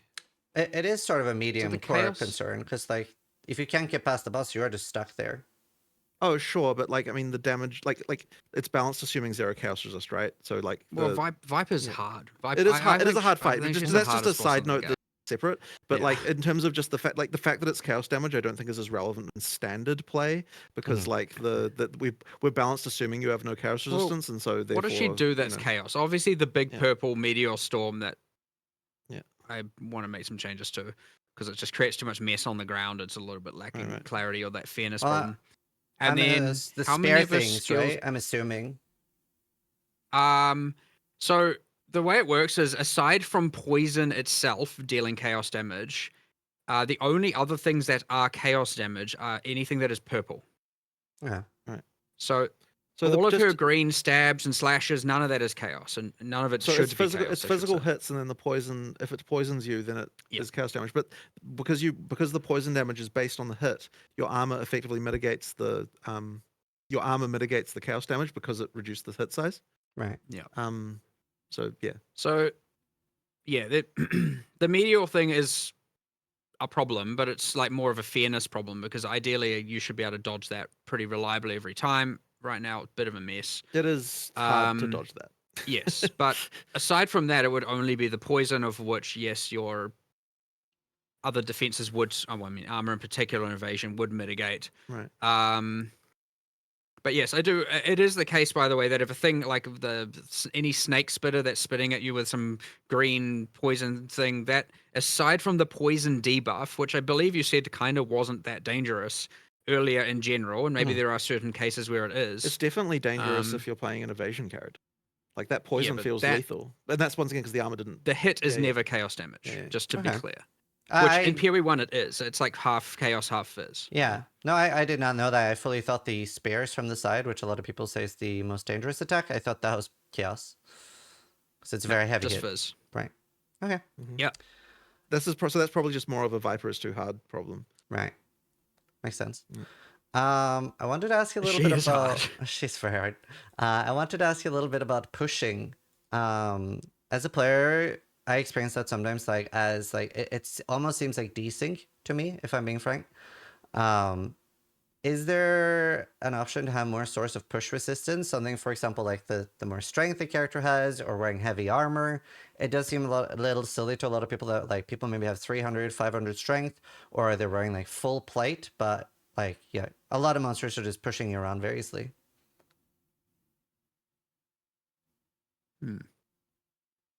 It doesn't currently exist as a concept of mitigating it, because it was meant to be more of a physical thing of. Well, there's two things. There's like monsters pushing you because you literally cannot occupy the same space as them. Mm-hmm. So here are we talking right now about monster charge abilities, or are we talking about like a Just like when sword, they- like a yeah. sword swing? The number one thing that has been noticeable for me is that like little, I think it's called an antlion maybe or something. It's like the little like yellow beast that like rolls on you. That still does take you for a Okay, ride. sure. Um, Well, in that case, it's probably just a matter of fixing that particular thing. Like, I suspect that the answer to this one is not we need a mitigation. Really, it's more just like we just need to look at places that are Yeah. like just monsters that are bad and just fix them individually. There are certain things I wanted to do, like I wanted it to be, and there were technical limitations here that we probably need to reevaluate. But I wanted it to be when you were blocking or parrying and you got hit, you got knocked less back because you technically did deflect them. right. In the parry case in particular, and In like some cases, there's just push direction. Like maybe the ant yeah, lions and are then not some pushing you well, side with that thing. the And charges and things taking you a ride has been like honestly Yeah. the bane of my year. that's It's- just a Yeah. that's more of a just specific setup of specific monsters Yeah. and stuff like that. Like did we fix what's his name the lumberjack guy? in theory, but it seems to regress. It still happens sometimes. It seems There's to something. just break every I don't week. think I don't think this is a like balance question. I think it's just a technical like we just need to fix some places and that are Yeah. bad. I just wonder. There is also some desync we need to fix because Yeah, which sure. is There's also that too. annoying. Yeah. Is pushing something you would consider temporarily removing until you have fixed the issue? Not at all. No, it will make the game feel like dog shit if we do that. Like there's just lots of things that you need to have. You need to have some pushing in order to make work. Like Okay. I think it's more just specific monsters. Right. Okay. Yeah. Okay. I'm not 100% sure I agree with that, but we'll move on. That's because you haven't seen it without it. Like yeah. That's fair. That's true. If Like we there's a turn lot off of all things. sources of pushing, it would just be it would be a disaster. Right. Yeah. Okay. So during early access, we've talked about like respace and lowering respec costs and stuff. And I wanted to bring up the point that a lot of players are using a large amount of their gold on gambling. Because a lot of people are falling behind or feeling behind on gear. So I wonder if you would consider further lowering costs and even like reopen the conversation on ascendancy respec during early access, especially since you've been talking about that you are going to be buffing things. So let's say somebody is like, oh wow, Flame Blast looks really cool. I would love to be able to try that, but maybe redoing the entire campaign again, which can be over 20 hours for a lot of people, feels very prohibitive. I do find it to be maybe not. I do find it to be very fucking cheap right now. Is the thing. Exactly. I can't say personally I've run into that as a problem. Hmm. Like, I'll respec my character all the time. I don't even think twice about it. Like, it's not been a concern really. I guess it in that depends how much regard. you gamble or not. It probably Well, does. at that point, yeah, but even like I'm saying, even if you're just like early, so I don't think it takes that long to actually do a pretty substantial I have to respec. admit that I haven't been gambling in my playthroughs really. Mhm. Like, I was like probably about 6 months ago. I was doing that all the time, and I just haven't really been doing it recently. When we did the like gold model and respec costs, we had assumptions of like here's how much people will spend on vendors Right. and here's how much, and there's Yeah. probably look, those assumptions assume a perfect world of that person exactly doing that thing, and so yes, if anyone was to stray from that assumption, they're now not going to be able to afford one thing over the other. What I'm actually hearing right now, by the way, from this and an earlier conversation we had, is that I need to not be I need to do some disenchantless runs because apparently I'm not testing something that players are actually doing. Like Mhm. my runs are entirely like I disenchant every rare on my runs generally, and so if that's a different behavior, then I need to test that and see what Okay. the experience is like. Because like the whole like there's not enough currency thing, there's not like stuff like that, and like and if you're telling me that you're like selling your rares and buying gambling all the time, and then you're also saying you don't have gold for respecs, it's like, well, this is just like a materially different playstyle that I'm not currently testing myself. Right. So like I think that that's what I need to do to see what's going on with that. And with the last point I made, would you, especially with the fact that there are going to be buffs coming during this, would you be? I don't think that anything changes between early access and not early access in regard, by the way. Like I think that if the argument is that it should like I think the argument is the same regardless of whether it's early access. Like I don't think the early access is a part of this decision regardless. It's just what is the price supposed to be? We should get it correctly to that Well, price. sure, I but I'm think talking about otherwise it, ascendancy respec was what I wanted to. yeah, otherwise sure. it depends a little bit on the severity of the change. But like it depends partly also on just how much we change. Without knowing the how big those changes are, because I needed to get in there and actually do them first and then make that decision really. Like there are certainly options there. It is important to me to make sure that I understand exactly where I sit on the ascendancy class respec thing, because the moment that's turned on, it ain't going back. So that is blocked by me, and I will take whatever is necessary on that one. I understand it. Well, It is more. Can I ask you a I will question have a about it then? Sure. Do you feel like do you feel like it is absolutely necessary to have those both be permanent choices? Because you already do have the character class itself be a permanent choice, right? Oh no, and I'm like I do understand. Do be clear. I am on the fence about this. Like Mhm. I can't say that. Like I'm like, oh, I can't believe PoE1 has ascendancy class respeccing. Like I'm all for that as well. It's just I'm also off. I'm also for the more permanent decision.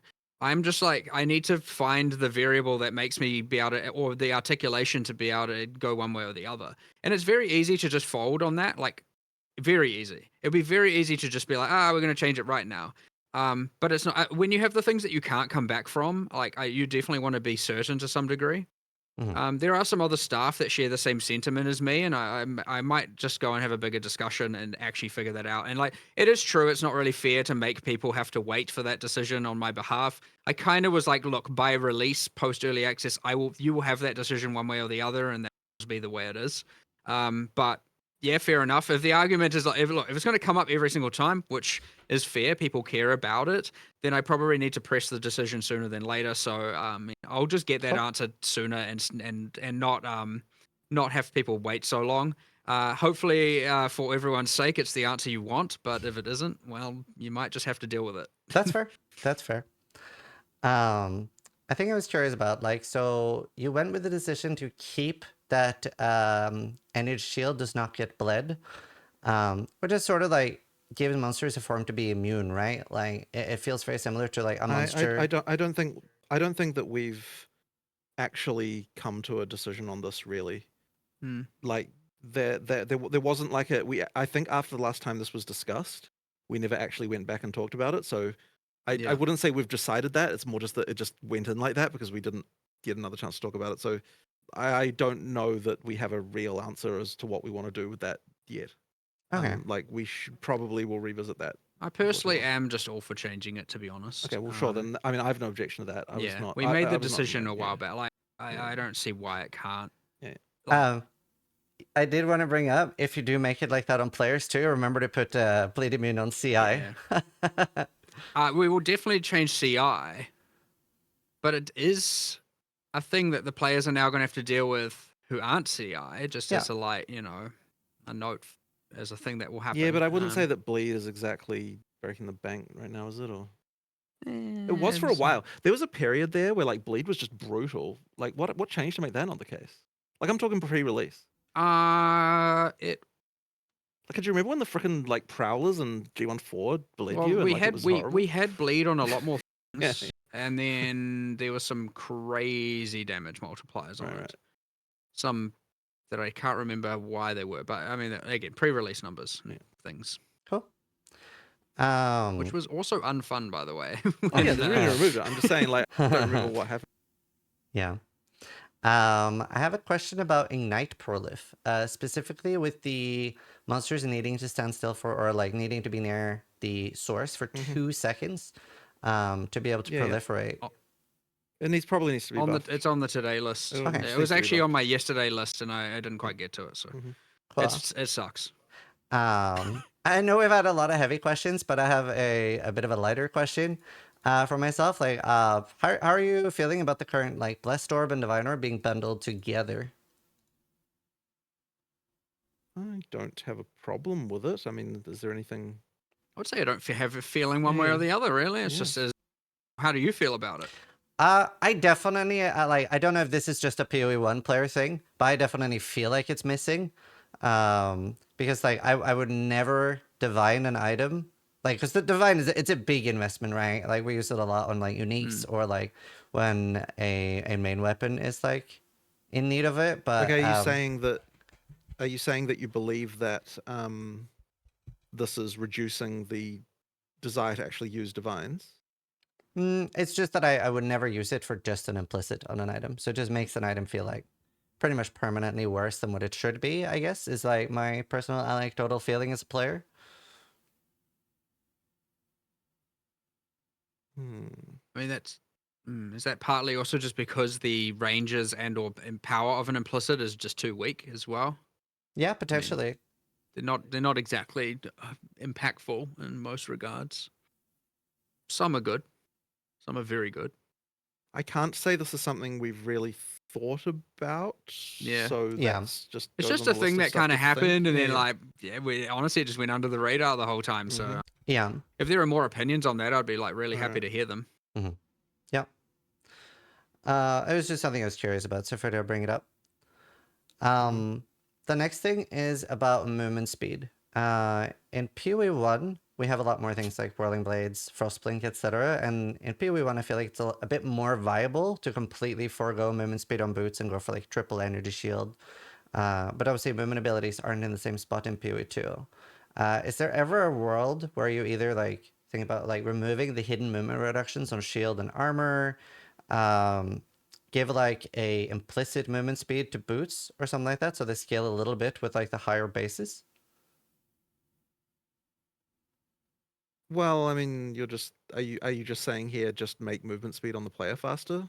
So, for example, like one idea that I saw was if you let's say that some bases have 5, 10, and 15 movement speed, so like that the higher bases are slightly better, and maybe even like scale less, right? So that some of your movement speed is guaranteed, or make it like a lot easier to roll movement speed, like increase the weight that it can roll. Well, I don't necessarily think it's bad to have a base type where you've got a mod that, that's somewhat mandatory. Like that's okay.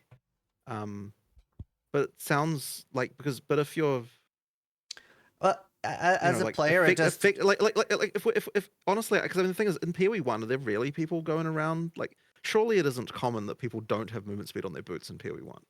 I mean, I guess I've it's done it on technically quite a lot. viable if you just. You reckon? Yeah, quite a lot Like- of like triple energy shield boots and stuff. Or Right. especially different in PoE1 because we have It's the specialized influence knowledge, things Right, and right. stuff Again, like that. seasoned players, not like Right. Yeah, just not new like players, sure. random. But it is Right. an option, and it isn't really in PoE2. Like movement speed is a lot more mandatory. I mean, I don't know.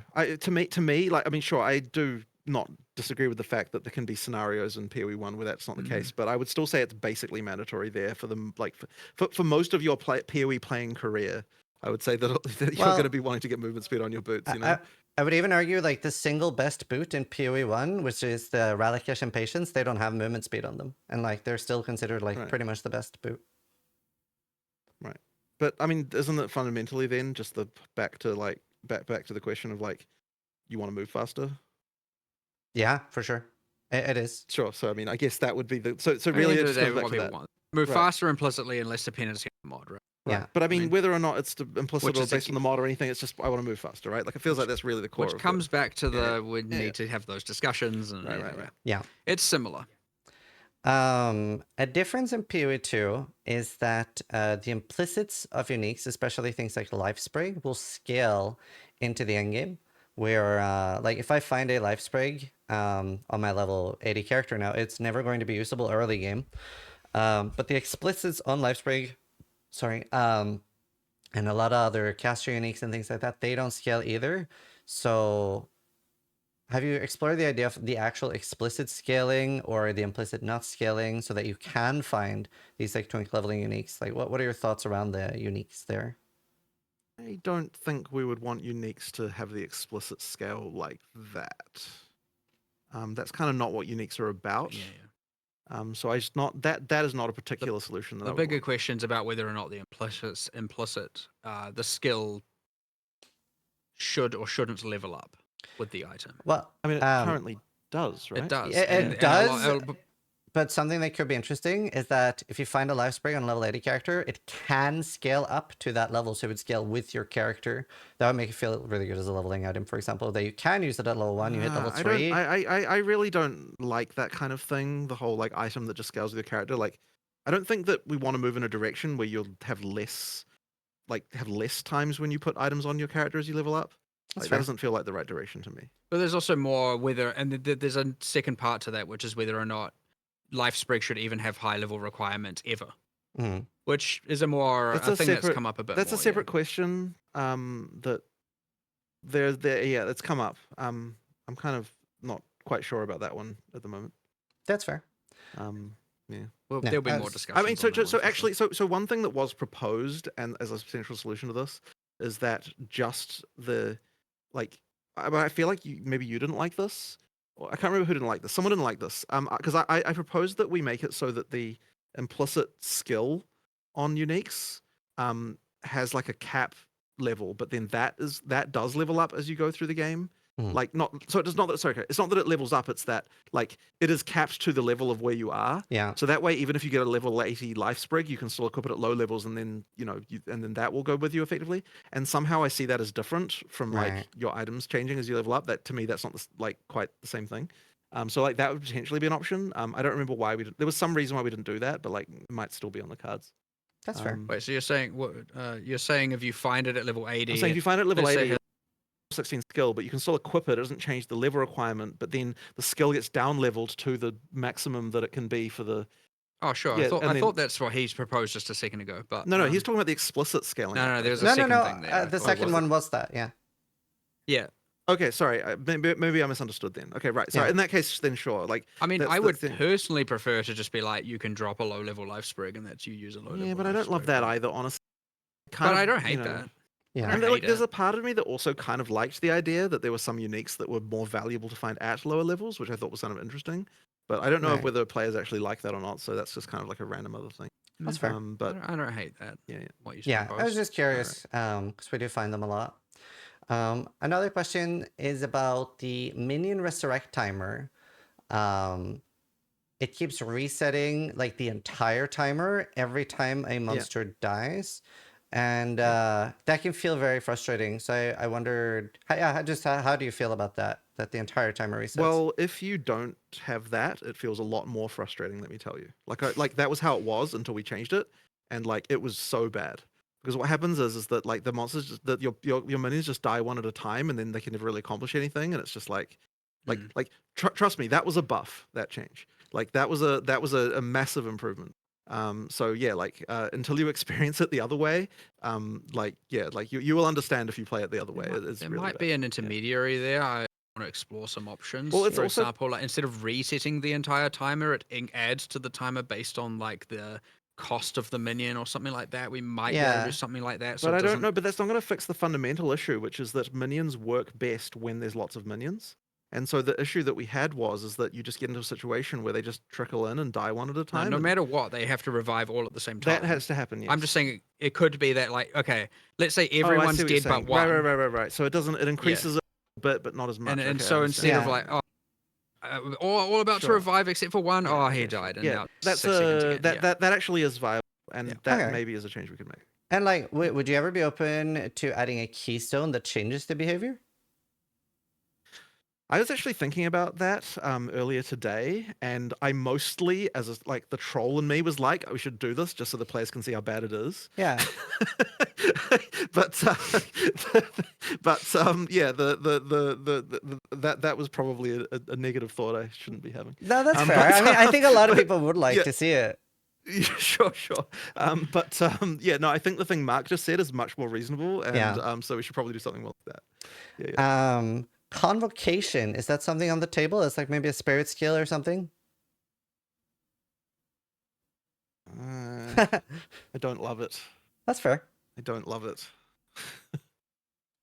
Um, I'm kind of like, Yeah. I could see a world where reservation cooldown, or you have to earn it, or something like that. If they're not, If it to go in, it would have to be different enough that players probably wouldn't see it as convocation anymore.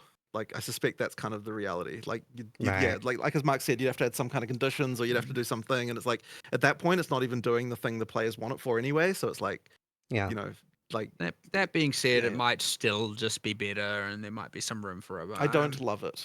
Yeah. Well, Yeah, I I don't know, love it. I know. Like, I would much rather find a better solution to that issue. Okay. When it comes to map completion, obviously there's been some changes this patch. But one thing that easily feels the worst is when there is one monster just like really far away, and the checkpoint system doesn't really cut it there. Would you consider making the completion of a map be like 90% of the rares instead of 100? Because the bad feeling is very often tied to just one monster, the other side of the map, and I have to like do so much backtracking. Sure. Well, I want to solve this problem. I don't know that that's the answer, but I understand the issue. Like, there's been a few we different straight approaches, up yeah. we straight up discussed last night that like Well, just having the minimap icons on. there was a always discussion of prob- doing That'd be icons on good. all the time, right? Because you're not gonna miss the monsters if you The see them. In main advance. reason for that is like the current way it works is it's like when 200 remaining they appear, and on some maps that's like you kill 3 packs and they appear, and other maps it's like you got to clear 80% of it before they Right. appear, and honestly that's kind of weird and bad anyway. Yeah. It's just that we kind of want to like the main thing we're worried about Yeah. with that change is the whole you just play on the minimap, like you're not even Yeah. looking into the game. And But so but I think that fear. I'm very in favor of that. well, I love that okay, change. like, The do we minimap. just turn off? Yeah, like, literally just showing from the start. Like I love that initially for sure. At least for me. Okay. So I thought you Right. said you loved the idea of not looking at the game and only playing off the minimap. One I of the kinda do that tests, anyway. one of the like when we were trying to find that NVIDIA crash, Yeah. the one of our developers like tried playing with just the graphics turned off, like they just had the minimap and they played literally to the end of Act 2 with just no graphics, and they're like, and the funny thing was like, what the hell? How did you even manage to get through 2 acts like that? And he's like, oh, Huntress OP. I was like, okay, like so it is actually possible to play entirely with the minimap, no graphics at all, apparently. Yeah. But, yeah. That's fun. No, I would love that. Yeah, I want to change that imminently. The thing with the 90% thing you're suggesting, by the way, there is like, let's say the map only has 3 rares. Is it just Right. 2 out of 3? Does Sure. it like round down? Does it round up? Is it if there's only 2 rares? Is it literally just Probably one? just enable seeing the res on the I minimap. agree. It's probably I better like that. just to do I that. agree. I like that. Another quick question about Delirium. It seems very fast. Obviously, we're a bit slower now. Any thoughts on Delirium speed? I very specifically made a number of builds and tested them just before this 020 release, and I was actually surprised how well I was doing. And I was like, okay, like I thought this was a big problem, and I was like, I'll just actually go and actually test it myself. So it could be like, okay, here's I'd like to know a bit more here, I guess, which is like, is it certain maps over others? Yeah, Because 100%. Like, because it Okay, still so expands like there's a a good- donut, right? Yeah, which we do, and we do kind of have to balance it around probably the bottom. Maybe it's yeah, sure. There's probably a point where it's balanced around an assumption of like being more acceptable maps instead of the worst ones, and so I just need to shift that assumption and then change it. But yeah, I did specifically personally test this on a number of characters pre 020, and I was actually I was like, I expected it to be way worse than it was. That being said, I wasn't using like a massive range of maps for testing that. I was Yeah. like, probably 5 or 6 different things on many different characters. So, Okay. yeah, sure. I will look at that as well. I'll add it to the today list. Yeah. It's going to be a big day. Yeah. Well, I appreciate you guys doing this. So obviously PoE, you're not necessarily tied to like the warrior being melee, right? Like right now I'm playing artillery ballista. Would it be possible to implement some sort of favored system that I can just tick like artillery ballista with a little heart on it? So then when I go to like level up those gems, I don't have to in the bottom left search artillery ballista and Well, tick the I would suggest just having a tab for equipped gems would be the way to do that. yeah. Like you just have a tab that just shows you the equipped gems, and you just click on Perfect. and you level up that way. Yeah. So Yeah. all the classes, then then my equip- yeah. gems, and then all gems is Right. probably what it should be. Yeah. Another question, the Smith's Hammer ability. I was watching, I have not used it myself, but I saw Quinn69 using it, and it looked pretty painful with like a little like tink, tink, and then going out and hitting twice. Any improvements to that? So there were meant to be some changes that were made to this that I even specifically spoke about, I think, with maybe Darth and Gazzy or whatever when we had that last one. Yeah. And those changes didn't occur. They have Okay. occurred locally. They should be in a imminent patch coming out. Like Awesome. that's it somehow got missed, I think, or I don't know. I actually don't know what happened there, but that was a sheer mistake, straight Awesome. up. All good. Whenever, so there are multiple skills that can use chargers. A few players have reported that like they might want to use chargers on a specific skill. Would there be a way to like deactivate that a skill uses chargers, but you still want to use that skill, but you don't want it to be empowered? This was something that came up like probably about 3 or 4 days before we shipped. Actually, it was talk because the obvious case is barrage on the Huntress, right? Yeah. Like whether or not you want to do that. So I think like I'd have to look into whether or not this is going to be okay, but we could have a support gem that does that like gives some other power boost, but says it can't consume charges or something, and then that way you could use that with barrage if you wanted to disable it for that or something like that. So I think that'd probably be the way. But I have to think about exactly what that should be, but something along those lines would be the way. Should I'd do work. Yeah. I have a little like just interesting question about how do you feel like class identity revolves more around weapons, right? Because like I'm a warrior build, but a lot of people inherently think like warrior is maces. But yeah, like the class identity is more around the weapons themselves. And I was curious how you feel about that. Well, we explicitly moved to having 12 classes partly because of that, like to make that the case. Like we want that, and this is actually was driven part like so when we were talking about like adding weapon types and so on, there was this thing where we're like, okay, if you're you know what it actually was? It's okay, so we had the spear base type, and we're like, okay, because this is like way back, like a long time ago, we're like, okay, what is going to make a person who selects a ranger ever switch to spears and do that? That's just incredibly unlikely to actually happen. It's like ultimately the purpose of the classes at the start are kind of to give you a stereotype to like to go to. Now you don't have to follow that, obviously, like everything's open, but giving players like a thing where they're like, okay, like I know what I'm gonna do, like I'm gonna do this thing. It's like it's kind of important for new players to have that happen. So I think it is overall very positive and kind of like why we did that in the first place. And like an evidence of that in PoE 1 is like, yeah, players who select Ranger, like even though there's all this whole thing about being able to become a melee Ranger, like it takes a long time before someone would even experiment with that if they're a new player. Like they just wouldn't even cross their mind to like change weapon type like that once they've already started. So effectively just due to that, we needed to have some way to make it so that, from the very beginning, you kind of know, like you've got some idea in your head about what kind of thing you want to play. Okay. Yeah. The next question is about corrupted items, and you added, in my opinion, a very fun new unique strongbox. Actually, whoever made the Venter strongbox, chef's kiss, love that thing. Please put it in PoE 1 as well. Coolest thing ever. But I find corrupted items a little frustrating too, due to quality and sockets. I don't know if the answer is just like that they always have quality and sockets, but obviously it's items that we can't recombinate anyway.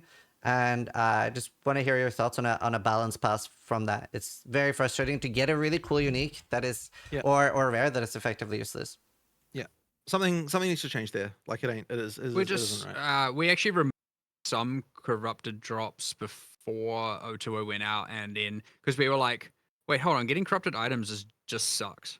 Yeah. Like this isn't a good thing you want. So like corrupting an item of your choice is great. Yeah. Yeah. So we just straight up were like, we need to just start removing the corrupted drops and find a different way or a different item mechanic or do something with them. Yeah. Cool. This 100% just like, what is this random white corrupted item on the ground? Like that is never going to be of use to anyone. Right. Yeah. So yeah, we just need to fix that for sure. Cool. Is there a possibility of the runes being added to the currency stash tab? I believe we would. So what was We're the plan? adding a socketables affinity. Yeah. We're adding a bunch of affinities. I think it's like socketables, fragments, which will include tablets. Yeah. And obviously fragments. Breach and or catalysts.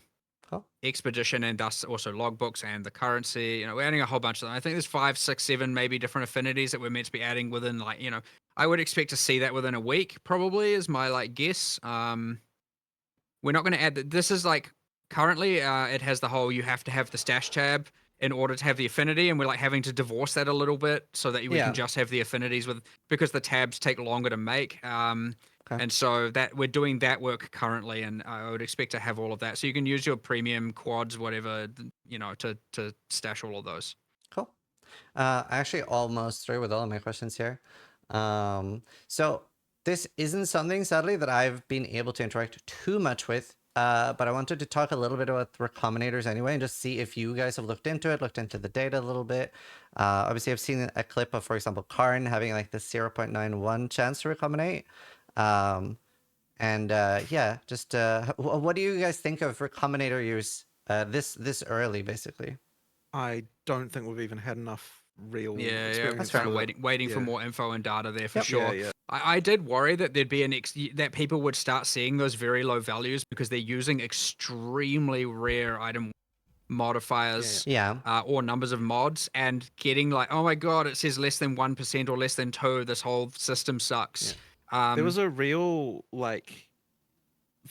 It's interesting because like with recombinators, I feel like every time we've ever even looked at them, they've always got this thing of like this tension between like they're so OP and yet also they look so underpowered. Like when you Yeah. they've got this like horrible tension like that. However, what I do think that this system is compared to the previous one is so much better is that if you're using them for the like low number of mod cases, then like you can get relatively good like weights. But we do have the ability to do more specific balance here if we want to. Yeah. So like Yeah. we'll just adjust it. Like honestly, I have to admit, like I haven't even recombinated anything on live myself yet. So Yeah. like, you know, It's- like it's just not it's not I can't really say anything about Yeah, like, that's fair. It's whether or something not I that's haven't. right. Like I just don't know how it feels enough, you know. There were 2 major item systems that I Yeah. was like expecting to get a bunch of feedback on and then would calibrate. One was Yeah. recombinating, and the other, which I am very thoroughly looking for, and maybe you have some opinions on it, is how the new map drop progression works. And I know there is Yeah. 2. There's one thing I changed last night, which is to make it a bit easier to get guaranteed maps from the fixed last rare and last final boss. But the other thing is there is currently a bug which I saw, which is sometimes the boss's drop isn't +1 level, which, yeah, I don't know how that happens, but I saw Okay. that bug. But assuming those are fixed, I am very curious to know and kind of just get people's, you know, feeling on that. I've seen some people get through the tiers very, very quickly, which Yeah. is fine because they have proven that they can, and that's Yeah. fine, and they weren't at the whims of the RNG as much. But I'm looking for a lot of Yeah. feedback on that, and I'm hoping to start getting a bit more of that as people get into endgame I more. have anecdotally heard people telling me that they're happier with how in-game is now than how it was in 0.1. I have also heard that, but Yeah, again, very anecdotally. So especially when it comes to sustain, I'm the wrong person to ask because I was shocked at one of the previous podcasts when people were saying they were struggling with sustain. So I thought it was funny when you basically said skill Well, issue. that was Yeah. also the case for us, which is why we Yes. changed so it. that's why we just were like, so let's I'm- fully redo Yeah. this. So I'm the wrong What is it person to gonna ask be? for about sustain, and obviously there's no issues for me with sustain now. I've talked to my community a little about this, and it was pretty split with the new like how you unlock Atlas points. A lot of people didn't like it. I personally like it a lot more. I had a strong dislike for the do 10 tier 1 maps, do 10 tier 2 maps. Mhm. So Also I agree. love the new way, but a lot Okay. of people in my community didn't. So you're definitely gonna have to get more feedback there. I'm just not 100% sure. Okay. I think the Well, issue that people in my chat were saying was that they were struggling to see the corruption. So maybe even like some sort of indicator of like like not an arrow, but like more When you readily say find sea, do you mean in the, like out of the fog of war or in the fog of war? both, I guess. Like just like, do you know the way we have the beams towards the pillars right now? Yeah, I yeah, guess yeah. people want That's why I'm like, asking. Well, Like, are you saying just like physically you don't see them when they're we revealed, or just before the patch Yeah. went out, we were like, we actually did go, do we want these to be visible in Fog of War or not? yeah, And they were, by the way. And then we were like, I think maybe actually we don't, because you're going to spend too much of your playtime just looking in Fog of War, and I want you to be right. looking in the revealed section more. And so that's why I did change it. So that some things are in Fog of War, but it's like not that many. So towers and citadels being Yeah. that. And But you then could have like a very short distance, maybe, or yeah, something so like that, just to but slightly we don't increase it, currently but, have a yeah. distance in Fog of War. You can see it's just either it is or it Right. isn't. And so Mhm. maybe we can mess with that and have it be like you can see Makes like, sense. some depth in or something like that just to make it a bit better. But Yeah. I But mean, at it's good least for feedback. myself, I It's good like to it. know. Yeah. Mhm. So that's about the Atlas points. If you do get any more, and of course, if you happen to get a collective from your community Yeah. in particular as well, and of course, people are going to post it. You have my Discord as well. Just tell me, because I'm very, very Yeah. curious about the map drops and how people feel about now that it's like way more deterministic for both sustaining and going up the tiers. Yeah. Now, obviously, not a huge amount of people collectively as in the end game, but like it's enough to start getting stuff. So, Yeah. yeah, I'd really, really, really like to make sure we got that right. So, if any of that comes up, just give Cool. me a yell. I have one last question about PoE2, and then I have a few quick fire questions about PoE1, and then we're done. Mhm. How do you feel about the removal of clear speed, things like Herald of Ice, but then sort of adding it back in with effectively a few players are telling me the Lightning Strike and Aroa effectively just swaps it from Herald of Ice to the Rowan and the Lightning Strike. Well, lightning. I don't know whether or not the balance of those is correct, quite frankly. It's not quite like there's probably misbalance here, 100%, but it's not quite the same as what the Heralds were doing. Yeah.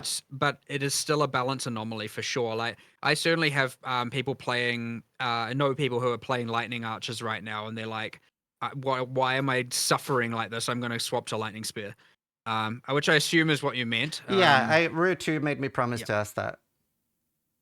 Yeah. So, look, it's pretty clear. It is the number one played build right now is Lightning Spear Amazon, and that for good reason, right? Like, it wasn't to the intention to be like we removed this thing and added this thing. That isn't intentional. That it ends up playing that strongly and that powerfully, and it's like a clear like. I mean, just use it and the whole screen implodes, Yeah. right? But the trouble we have now is, like, this is what people are doing now. Yeah. Can we nerf that? Like, No, like, that's fair. The answer is usually that we can't very easily. That's fair. So, Yep. So a few PoE1 questions and then nothing. Do we have a rough estimate at all for 326? I mean, are we telling people? Have we said anything about yeah, I that? think we were like. I think last we said was A and around that territory, or at least towards the latter wait, half wait, of you May. cut out. You cut out. No, sorry, I'd said nothing. No! I was just pretending. No, towards the end of May was what we Okay. last said, and the intention is still that is currently on track. Obviously, all these things are kind of like up to within a 2-week Yeah. kind of band because things happen. That being said, if you're not hearing about things by the end of May, or at least, then I'd be very, very surprised. Yeah. You should be for sure. Cool. Should be around. Yeah. Awesome. Any chance of WSD in PoE1? Have you thought more about it? It's not really a question of thinking about it. It's a question of like, I mean, I would put it in tomorrow if we could. Yeah. The problem is that the character rigs are just not set up for it. And so Yeah. I will just mention like kind of like the long-term plan here. So once every microtransaction from PoE 1 works in PoE 2, at that point, it will mean that we could then port the character rigs from PoE 2 back to PoE 1 and rig the old character models and items onto them. And that would then mean that we would have access to the animation library and everything that we have in PoE 2 Wow. in PoE 1, which would then mean that we could put WASD in, basically. Okay. So what I'm saying is Yeah. that like in the but this will take a while, right? But like Yeah. in the long term, this can happen. But like it would effectively like yeah, we always sort of imagined that we would take the PoE 2 character rigs and port them back to PoE 1 once the microtransaction had all been ported over. Yeah. But it requires 100%. Because obviously, we can't turn a microtransaction off in PoE 1 you already bought. So like therefore, we have to wait until we've got full compatibility before we can do that. Another thing is like incentivized to make change. Yeah. And the reason for that is That we have to rig everything to all we the currently have stupid to- PoE 1 character we models have to every time. currently do Yeah. So the moment that we can finally get rid of those PoE 1 character models, like character rigs, that means Okay. that it just reduces our workload a crap ton. So yeah, and then Also, at that point we could add W. We've got a pretty large rigging department right now, Yeah. and they are spending probably the majority of their life all rigging microtransactions to PoE 2 characters right now. That So is what awesome. they're doing. So So I mean, eventually it will get to the point where that is the case. Cool. I have the same question, but with pausing. So for PoE 1. That one, I think that they even tried to do that. it was almost there. It was almost there, and then there was like a couple of What was things. the So problem? like it is our intention to get that in. Awesome. Yeah. Another thing that I really love in PoE 2, the highlight effect. Like when I right click a transmute and it shows like what items this works on. It's really nice quality of life. Right. Well, I mean, there shouldn't be any reason we can't do that, right? Should be fine. I mean, I don't know why that would be a problem. Yeah. Yeah, should be Sure. fine. Yeah, I we mean, can probably stuff like do that. 100%. Yeah, It's yeah, either, yeah. either we're just not going to. It just Yeah, yeah. won't. It Yeah. won't, Yeah, you know, yeah. it won't just happen. Cool. Sure. Final question is Val orbs in PoE 2 can change the magnitude of unique items. Is that something we could ever see in PoE 1? Well, the amount of work that it would take. So here's the thing, right? Like that for every unique, Yeah. we have manual work to do to work out what to do there. Yeah. And obviously in PoE 2, given that there weren't all the uniques made already, like we were able to do that. So like I'm not going to say never in PoE 1, but just the amount of work it would take to like look at the balance of every single unique and do that work would be quite And then large. Like, most would take only like 2 seconds and would just be sure, fine. sure, but there's like implications it's for a not- lot of Yeah. it's like yeah. There's Makes just sense. a lot of uniques in PoE 1, right? Like a lot. Awesome. That was all the questions I had. Thank you so much for taking time to do this. I know this was super welcome by me and the community. We really appreciate it. I know it was a bit combative today, but I promise it's from Sure. love for the game. Well, actually, and, so at the beginning, I obviously got out of bed on the wrong side of the bed this morning because I was feeling a little bit anxious, probably more than I should have done, and I apologize for that because that was That's all probably good. not great. But yeah, I don't know, for whatever reason, I just kind of as I said, was just feeling a bit this earlier. No, but, yeah. I appreciate it. I actually, compared to most, I think we came out of this one with like, here's like actually like 15 changes we're just going to go make like immediately, which is Right. awesome. And some we knew about, some we didn't, and some Right. and a whole bunch of discussion. So like, I actually, the value coming out of this, I feel very, very good about, honestly. And I'm hoping we can get a lot of those changes, and I'm hoping it. Obviously, it'll help, but like, it is good because I mean, at the end of the day, it's just creating that collaborative environment between developer and player base that and using users as the intermediary. And I'm sure a lot of these opinions yourself, you're part of that, but it is very important that we keep doing this because it will create greatness. Yeah, no, I really appreciate you guys coming here. I've actually like as a rule for my podcast, I actually took something Jonathan said to heart really, really hard that I really liked. And you said that you really like when the interviewer like when it's their questions and not just on behalf of others because they're able to do better follow-ups and stuff. So I've Yeah. tried hard to focus on that as well, that it's things that I am able to do follow-ups on. So but yeah, Alright, thank you awesome. guys so much for your Thank time. Yeah, Awesome. thank you, and thank everyone for watching Yep. and playing. We appreciate it. Cheers. Bye.